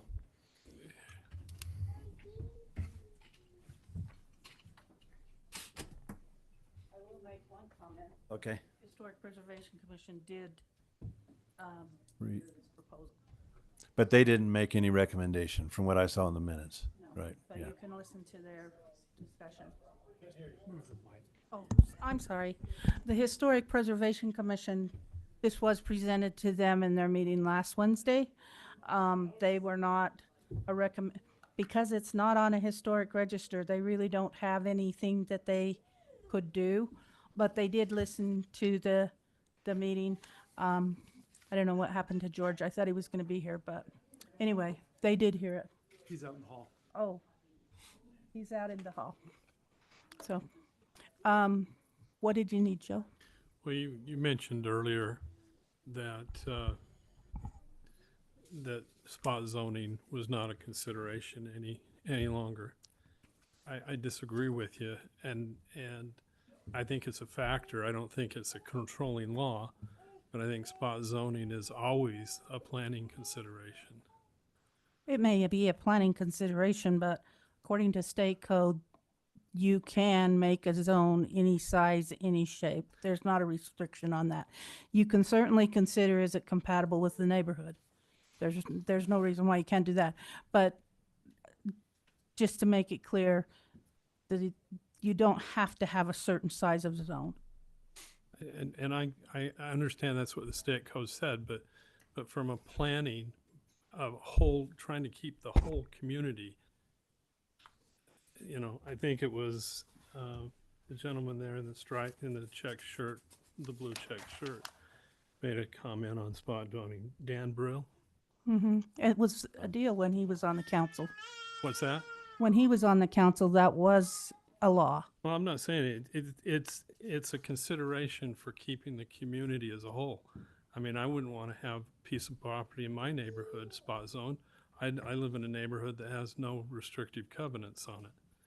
And I wouldn't want to get spot zoning in my neighborhood, and I can certainly understand how the other neighborhoods down there doesn't want to get something to change the character of the neighborhood. Yeah, I'm not saying one way or the other. I'm just saying that it is no longer Prohibited. But and what I'm saying is I think from a common sense, it's a factor that should be taken into consideration. And I just wanted to get clarification from you, because I wanted actually these other commissioners to understand that it's not against the law to do spot zoning, but it's also nothing against us making a recommendation that says spot zoning is a reason to deny it. okay. Yeah. I do think you would want to look at the general plan too, though. Can I ask you a couple of questions while you're here, while Mhm. you're up here? After listening to everybody and talking and looking at a couple of numbers, I want to back up first. The request for rezone, it's not a requirement to take into consideration somebody presenting the plans of what they may do after No. the rezone. In Jody's efforts, he has done that and has attempted to be as transparent as he possibly can to the public and to everybody, and even the things that he's presented to us. He didn't have to do any of that. So we really have to look at it on the basis of, would we consider it this rezone for that piece of property, with the understanding that if it was rezoned to that, whatever the rezone request would be, then the development criteria comes into play based off of those things, and that would go through then staff and all the procedures normal for what's approved and what heights and all those types of things. So Comes maybe through planning commission too. Right. And so my question is, there were a lot of issues about the number of parking spaces, those types of things. And really, from our standpoint, I know a lot of people said we have a tough decision. Our decision is, we make, as Joe has always said, we make a recommendation. We don't make the decision. Mm-hmm. We get an opportunity to listen to the community and the public, and then look at those things as best we can, and how does it apply to the master plan, and how does it, what are the impact and the questions that are raised by citizens and so forth. So that was it. Really, to ask some of those other questions is not as pertinent to it, because one of my question would be the number of spaces, parking spaces, but that's not really pertinent for what we're doing, what we're asked to do No, tonight. that comes So, at the site plan. yeah. It really comes to, do we think this is a good idea to rezone that property to a mixed use, and all the opportunities that comes with mixed use property? That's really That's what we question. have before us tonight. Because everything else will have a proper step and a proper time. Right. And mixed use is one of the ones that the planning commission stays involved with a little longer. Right. With the design element, where in single family, we don't get that opportunity. You just decide if that subdivision works or not. In mixed use, you do get the opportunity to weigh in on the design elements. Right. Thank you, Scarlett, very much. Okay. Is that it? Anybody else? Nope. Nope, no. No, okay. So you just talked about the parking, but I am curious because it came up so much. With the design, the way Jody has it right now, is there enough parking for the square footage based on city code? Or do you know? Honestly, You haven't we looked at don't it? take the time to figure it Okay. out at this point because it is subject to change. I will say that one thing that's unique about the mixed use zone, it does allow street side parking as some of the commercial parking space, not for the residential, but, and not all of the commercial parking space, but it does allow street side for some of the commercial, and that's in our code. Parking is a big deal when it comes to the state. I tend to disagree with the state, but the state makes the laws and we live by them. They would really like to have us reduce parking down to very, very minimal. And they haven't gone quite that far, but they're going there. So we will require them to meet the code, is Right. all I can say on the parking. Okay. But whether it is the magic number for sure or not, I can't say that. Right. Okay. Two other things. Maybe I'm just thinking out loud, but that area that's on the edge of the downtown, what does it refer to? Downtown commercial or Core. The core, downtown core. downtown core, based on the master plan. Based on the general plan. Or the yes. sorry, the general plan. That's what I Mhm. meant. Yeah, the general plan. And so that would meet those volunteers that somebody mentioned earlier that decided that should be part of the downtown core and created that master plan. I think Jeanette Christensen brought that up, but that meets that. But it's also is spot zoning as was brought up. And so how do you get, and maybe this is just me thinking out loud, but how do you get from residential housing to downtown core without impacting those that are living there while you're spot zoning or whatever? I don't know. Anyway. I don't have the answer to Yeah, that. I'm not expecting you to answer that. I will tell you though that the people, when we did the general plan and then again with our parks, trails and recreation plans, walkability has been a big deal.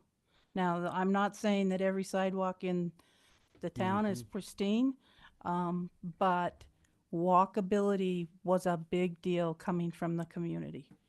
And so that's why it's up there on the multimodal. And that's why our parks, recreation and trails plan, that's why we put that trail down through Zollinger Park, and we're going to make one of the developers continue sidewalk connection to it through Macy's. But walkability is a pretty big deal for the majority of the people that participated in both the general plan and the recreation, parks, trails and recreation plan. So. Okay. Thank you. Anything else? No. Not For Scarlett? No. For Scarlett? No. Bob? Nothing for Scarlett, Okay. no. Thank you. Thank you. Thank you. Okay. Other thoughts? I have some questions for Jody. Okay. if I that's all wondered right. if we did. Jody, will you come up, please? Happy to answer any questions that you have. Okay. Well, I appreciate that.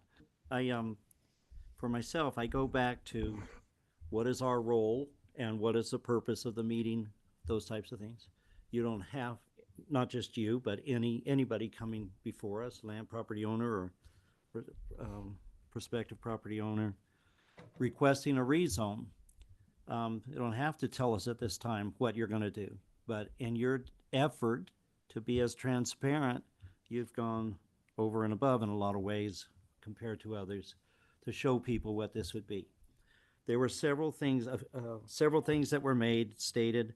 I have just a few of them, and I want to just present them to you real quick because I think they're important.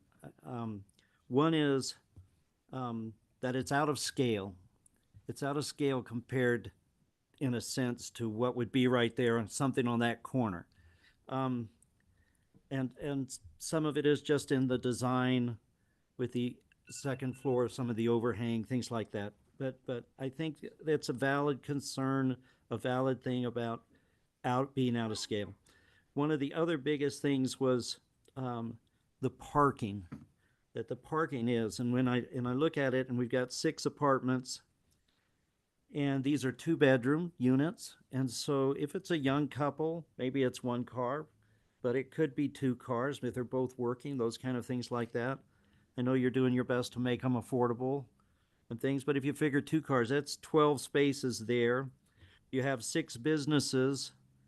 You're going to have at least 1 employee in those businesses, if not maybe 2. So there's 6 to 12 more. So now we're 24 before any customers, anybody comes over, anything like that, any guest, any customers. And I think you mentioned, I know there was talk at a number of 15, and then I think it was there's 27, or did you tell me? 26 on site with 9 stuff on the street. with 9 on the road, Okay. only bordering this parcel. And the design from the presentation, people don't realize that one of the buildings actually has 3 2-car garages along the back of it. Okay. For additional parking, and that takes up the commercial space on the main level Okay. to provide additional parking, and also decreases the amount of business space so that we could balance our parking. Okay. With the code. That was a very big concern. So that was one of the things I wanted to look at as it comes up, as things are looked at on it. The other thing about just to go back to the out of scale, I think the outdoor cafes, the ability to walk up and down in front, you do have the school right there. And it's always interesting. People talk about, well, here's this vacant lot. It's been here for 20 years. Here's this house that was the old tithing building. It's been added on to and things. And yes, it's open, pretty good sized little lot. And I'm sure kids play all over in it. I was probably spent more time in other people's yards as a kid than my own, and that's great. But that's just something that comes with change, and so forth. I know everybody would like to have that open space for those things, but I think part of it, from the issue to me about being out of scale for that corner, for that piece, some of those things I just think are overbearing a little bit. So I would just throw that out. The parking issue, to make sure that there's enough. And Scarlett mentioned that there is special consideration when it's a mixed use for some of the things, parking that can be there. The other thing that stood out to me, and it was brought up, is on that street, there's a lot of traffic on that street, and they are moving fast. And with those businesses there, those shops, those outdoor little cafe things, which are great ideas. There's going to be more traffic. There's going to be more. It's a dangerous intersection now, and I think the idea of the public saying it's going to get worse, I think, is probably a valid concern. Maybe to some degree it may have to have a stoplight or something. I don't know, but I do think that was just these are things that stood out from the comments everybody made, all the emails, all those things, and then my own visit out there for a while. Can I make a comment on that traffic? Sure. How people interact with the world that's built around them is something that, for whatever reason, I'm passionate about. And the speed on that road, currently, there used to be a 4-way stop there. They changed it because the traffic didn't call for a 4-way stop and moved it up the road. If I would imagine the first step, if there started to be more traffic in that area, would be to replace that 4-way stop. But looking at I'm sure all of you have driven down Logan Center Street. Ever since they've really done the revitalization of Logan Center Street, notice how fast traffic actually drives down that road, or how fast yourself you drive down it. When the area is built to be pedestrian friendly, intuitively people start to slow down. It's the same reason in some of my other developments I put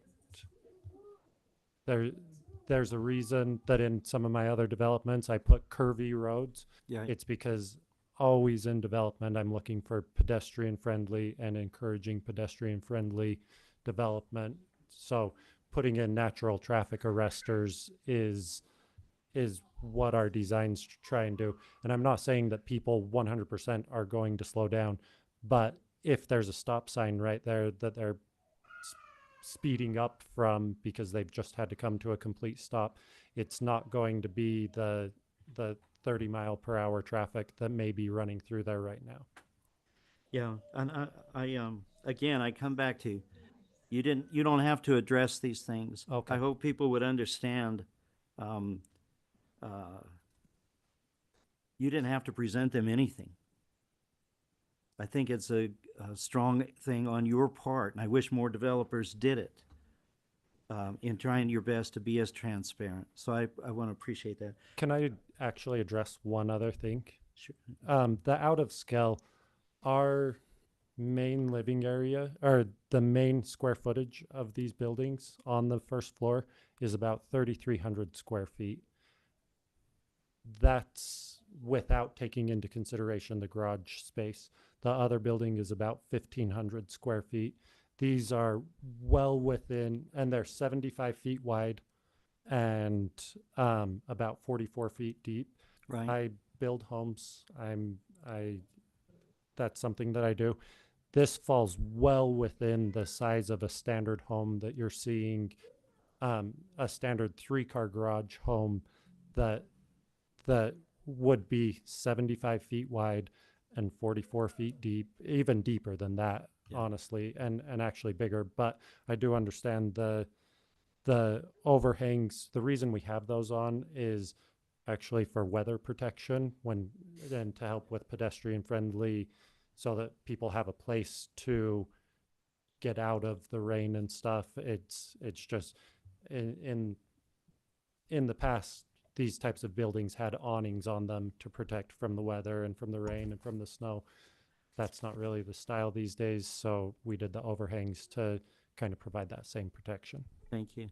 When I look at it, I guess the thing to me is that unlike a residential where it's set back and I've got the lawn or what landscape, whatever, this just seems overbearing almost to the front, to the sidewalk, all that kind of stuff like that. That's all I'm getting I at. feel like the rendering actually makes it look bigger than it really is. And that may be. But it's a rendering. It's the best we could do. It's the angle that they pulled the rendering from. It's slightly lower, which makes it look taller. And the other item that came up was, and I thought it was a valid thing, especially as you drive around in some of the other areas.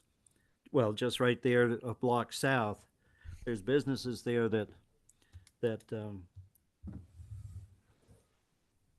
doesn't look like a thriving business community. Okay.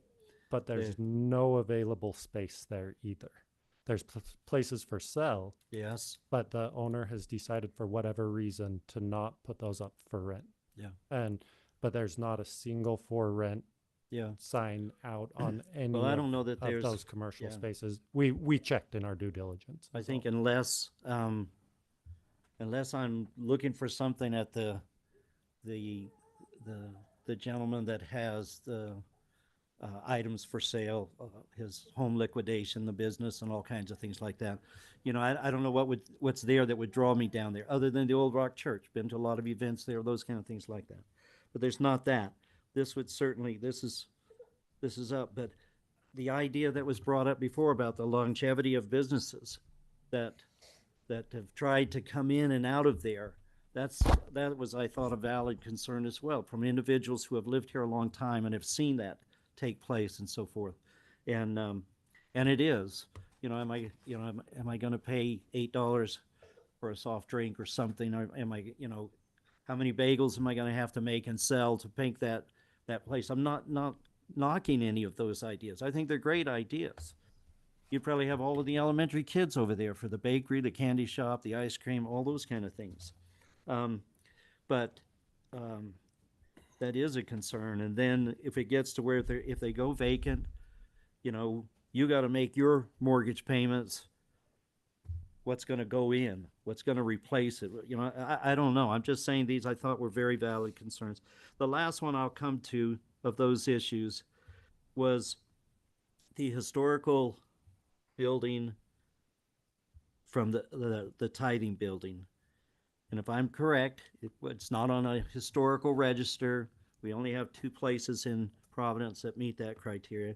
But with it out there, and I haven't had a chance to look for it, it looks like maybe the brick was the original and there's additions that have been put onto it and so forth. So if you're looking at if it was to be restored, is it really, it would be the brick portion of that?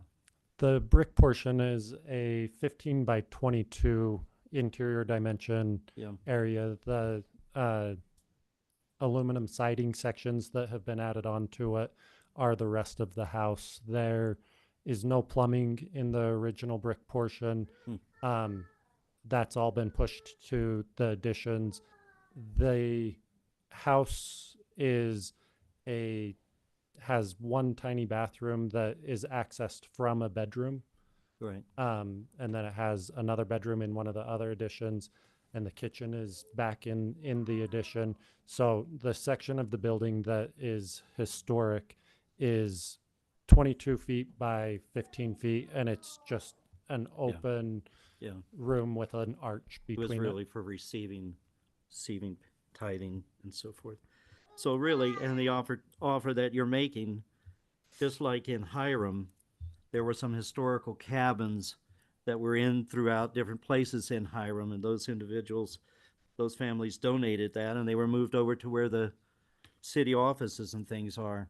I think if there's a desire to keep the tithing building, that was a good opportunity, especially with you offering to have somebody take it, to donate it. But they could be put somewhere where that historical recognition for that building could be preserved, like has been done in other places. So I just, you didn't have to answer any of those things. I understand that's the role of this. That's what makes on the planning commission to me hard, because we're asking to change something and we don't really have to know what it's going to be or what it's going to look like. You've gone the extra step of doing that. And with that came a lot of the discussions and the points and so forth. But I think there's a lot of valid points. And so anyway, I greatly appreciate it. I appreciate you being aware of it, and thank you for taking time to answer the questions. Thank you. The last thing that I would just like to end on is a lot of people really talk badly about Providence Main Street, and downtown Providence sense of place is what we heard these people talk negatively about today. I'm willing to take the financial risk, and we've baked it in to the numbers to hold places vacant so we can get the correct businesses to improve that Main Street and restore a sense of place that people can be excited about. I understand that the current sense of place on Main Street is we have houses next to businesses that we don't care to be next to. We worked really hard to create buildings and businesses, and I couldn't present half of the stuff that we've worked hard to create, whether it's the lighting on the buildings or the landscaping or any of that we've taken to a residential scale. We've tried to fit in with the neighbors and create something that the community can be proud of, and that you can have spontaneous community interactions. And already in having this proposal, I've talked to so many people that I would have never met, and it's been incredible. Well, you've And- got a lot of interaction. yeah, not all of it's been positive, but as many people as talked negative about it tonight, Yes. I've had people show positive feelings towards it. But Well, and there you were guys several know how emails it is. in support of yours as well. You guys know So- how it is when people are negative. Yeah. uh, Yeah. People are much more likely to go to Yeah. bat for something they don't like than something they do like. Thank you, John. So That's all I have there. Okay, thank you, Judy. Bob, do you have any questions or? Couple things. First, I just want to say I read all 15 emails that were passed out, and that's the number I think that maybe Ty. Yeah, every email I received before 5:30 was sent to you all. Yeah. Today. I think there were 15 of them. There's quite a few.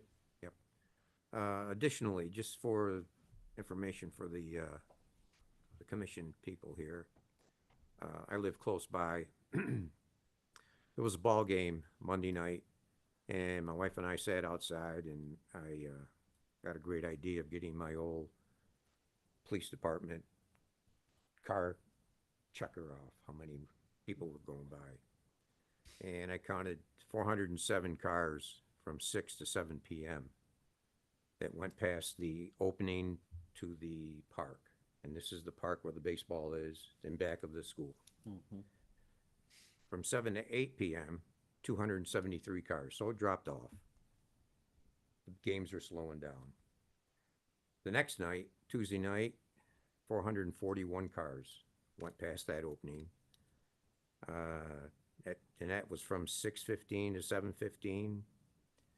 From 7:15 to 8:15, 290 cars. There weren't any accidents, but there were a lot of horn honking going on when people were backing out diagonally. Somebody was coming up the street. So we got lucky there.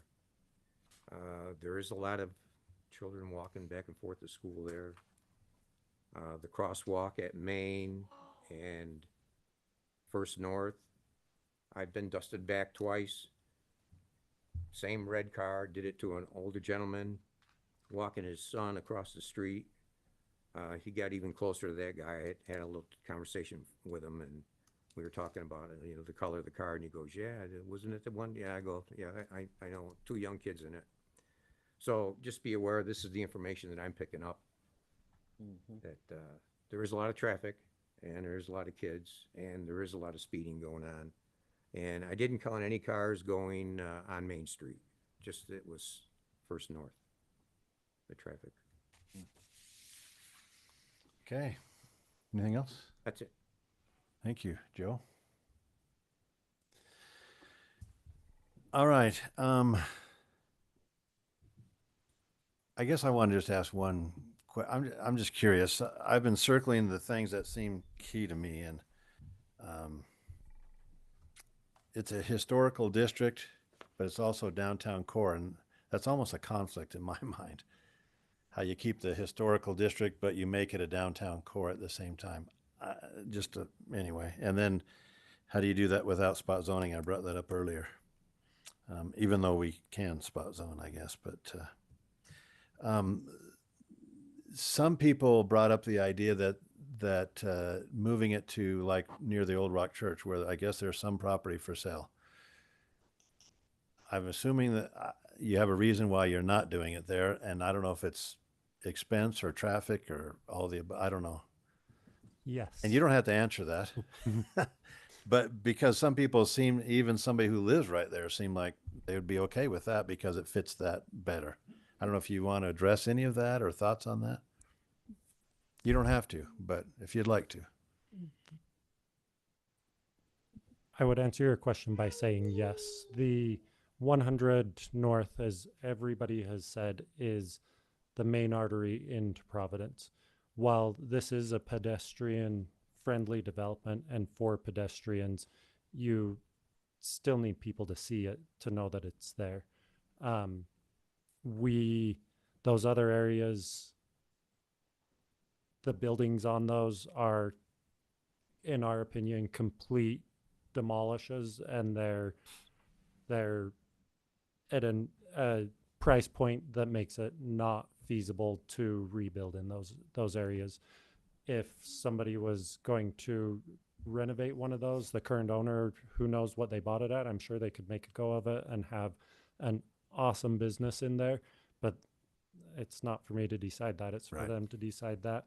But we feel like 100 North is similar to Canyon Road in Logan that has Herms Inn on it. That's a business that, in my opinion, is an asset to the community and is in a residential area, is pedestrian friendly.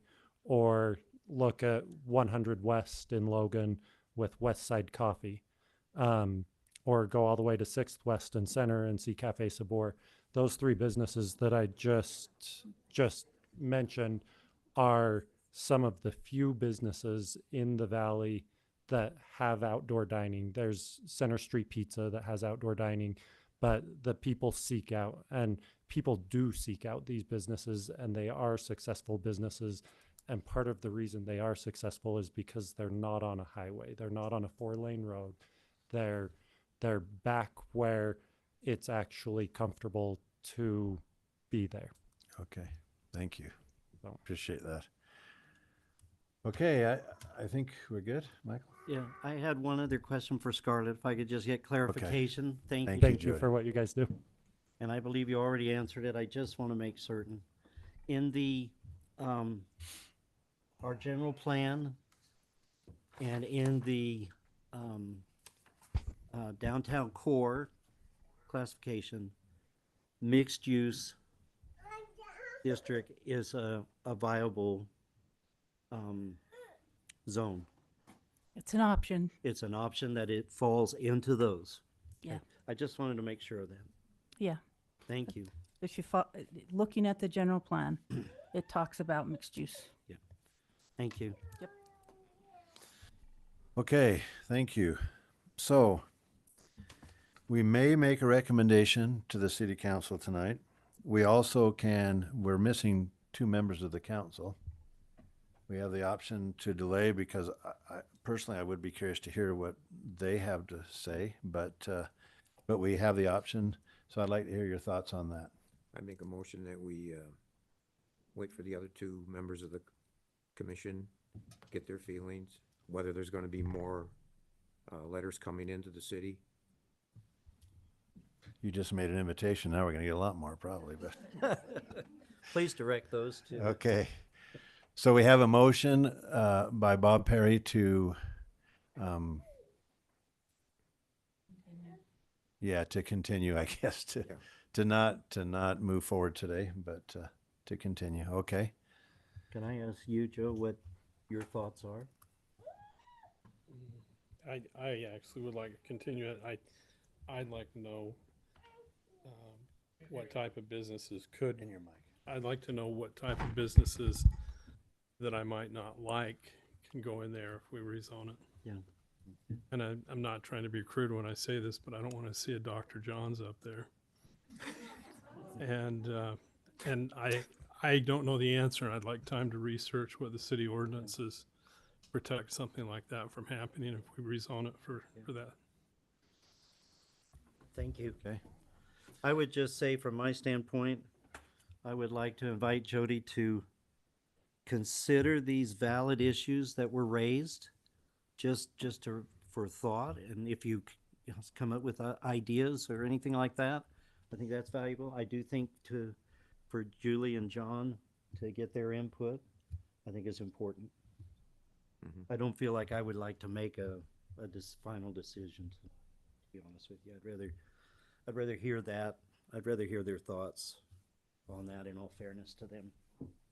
So I would second the motion. Okay. That was a long second, but we have a second by Michael on that to move the item to our next meeting and to continue this. Any other questions or comments about that? I don't have any.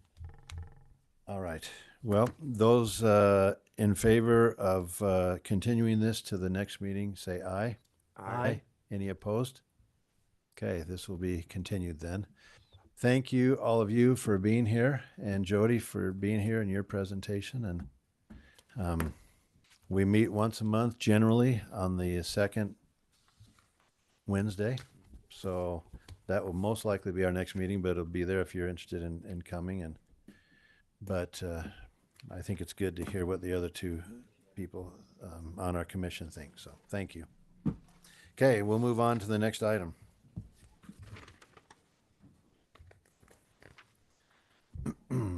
Item number 4, PCC 10-12-3 and 4 code amendments. We'll wait just a minute.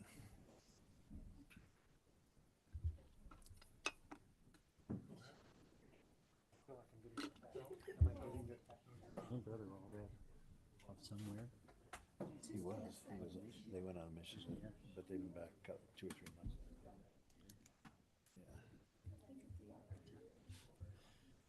Well, Do you remember where they went? it was Africa, but I don't remember which part. Yeah. Congo, I think. Yeah. Well, and isn't that where our, that's where the Gordons, I think, were called to go back into Africa? Yeah, they're Yeah. South Africa. Yeah.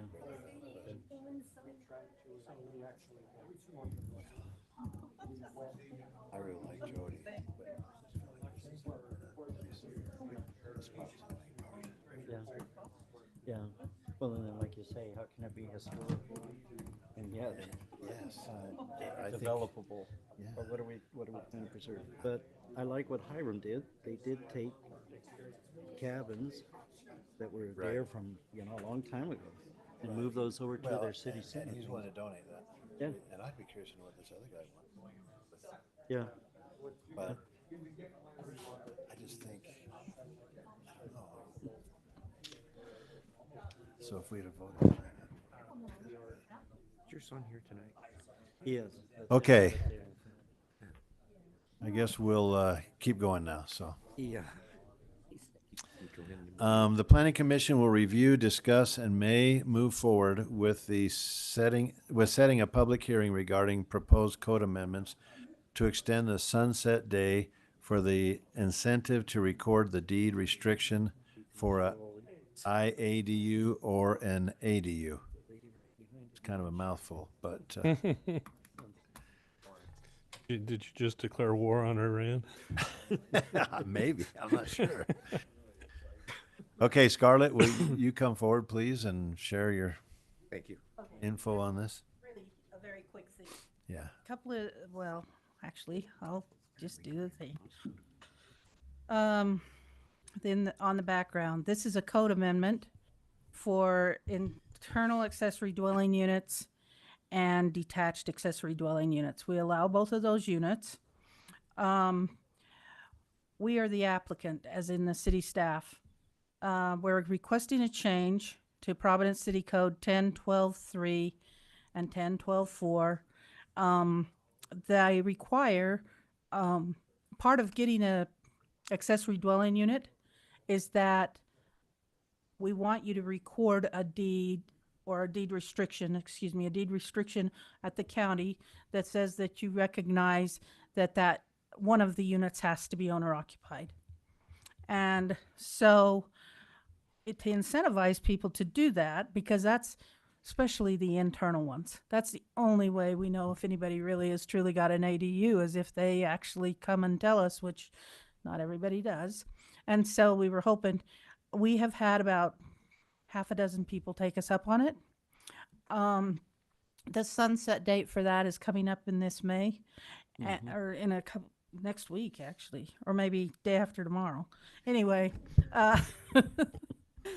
so we will be we'll have a gap, but what we're requesting is that we extend that sunset date another 2 years, so that we can encourage people, if they are going to have an ADU, to please record that restriction. It makes them very much aware that one of the units has to be owner occupied. And that's the same with the detached ADU. One of those units, whether they want to live in the big house or the little house, doesn't really matter which one the owner lives in. They just have to live in one of them. adding one comment in on that. I think the year or two before, we maybe had one that came in.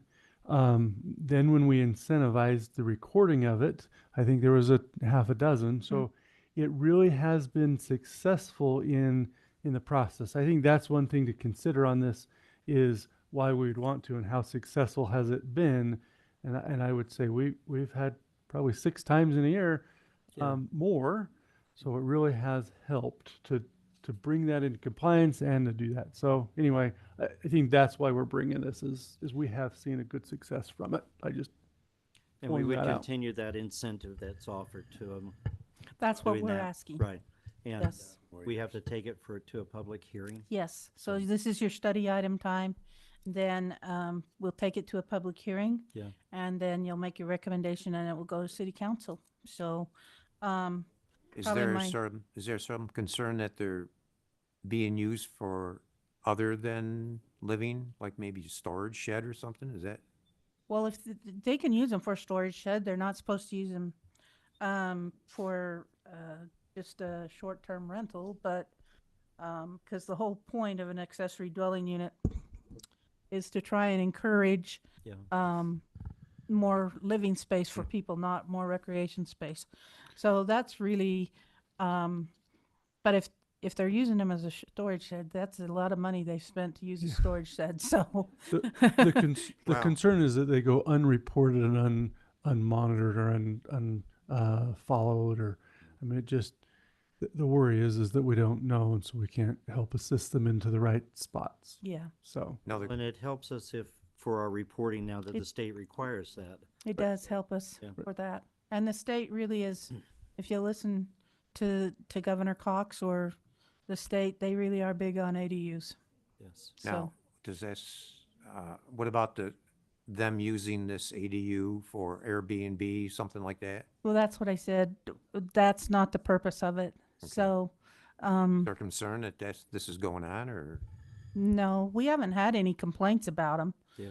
They actually, as far as I don't know that we've had any complaints about, other than sometimes people get frustrated because the people don't park back in the park where they're supposed to park, and they just hurry and get out and park in their car or in the street. But then we got that happening all over the place. It's not just an ADU problem. So anyway, yeah. So it just helped to encourage people to report. I do think more people are starting to ask questions about them again, though. So if we get this back in place, I'm sure we'll see more people utilizing it. So the conditions are just, as I heard and went over them with Michael, that you would hold a public hearing and then make a recommendation to city council. And we move forward from there. Okay. Anything else for Scarlett? Okay, thank you. Thank you. Okay. We set it for public hearing. Are you making a motion? I'm making a motion. Wow. I Okay. would second that motion. We have a motion by Joe to move this to a public hearing and a second by Michael. There's a question in the audience. Go ahead.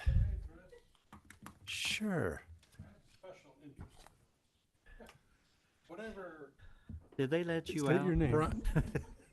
Yeah, state your name. Brian Marble, former commissioner, just like you boys are. Be nice. Yo. Okay, so I was involved with changing the code that said, do your restrict the deed. Here's $100. It seems pretty straightforward. If you're getting 6 a year and you want 10 times that much, then let's jump it to $1,000. Just give them $1,000 every time that somebody brings in a deed that's been restricted on the ADU. That's what it worked before.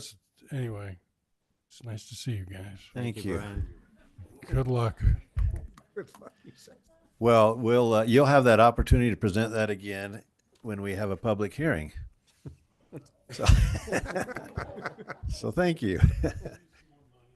But I want you to do some research before that public hearing and know if anybody cares between 100 or 1,000, or if that really would. Okay. All right, so we have a motion and we have a second. Any other questions or comments before? Those in favor of the motion to move this to a public hearing, say aye. Aye. Any opposed? Okay, so that'll be moved to a public hearing at our next meeting, I suppose. And do I have any other motions? I'd Or make a items of motion that business. we close the I meeting. just have one comment real quick. Okay. About sidewalks. I just want to be clear. We've cut and fixed over 7,000 trip hazards in the last few years. We have spent the last year fixing above trip hazards and pulling out a lot of little pieces of sidewalk to replace in this area specifically. We have spent the last year working on the downtown to replace all the various trip hazards that are there. I just want that to be on the record that we're working pretty darn hard to fix the walkability of that downtown. Thank you. There was a lot done in our neighborhood too, probably last year or the yeah. year before. So it really makes a good difference, big difference. Thank you for representing the city. We appreciate what the city does and what all of you do. So thank you. All right. Was there a motion? Yes, to To close the meeting? All right, those in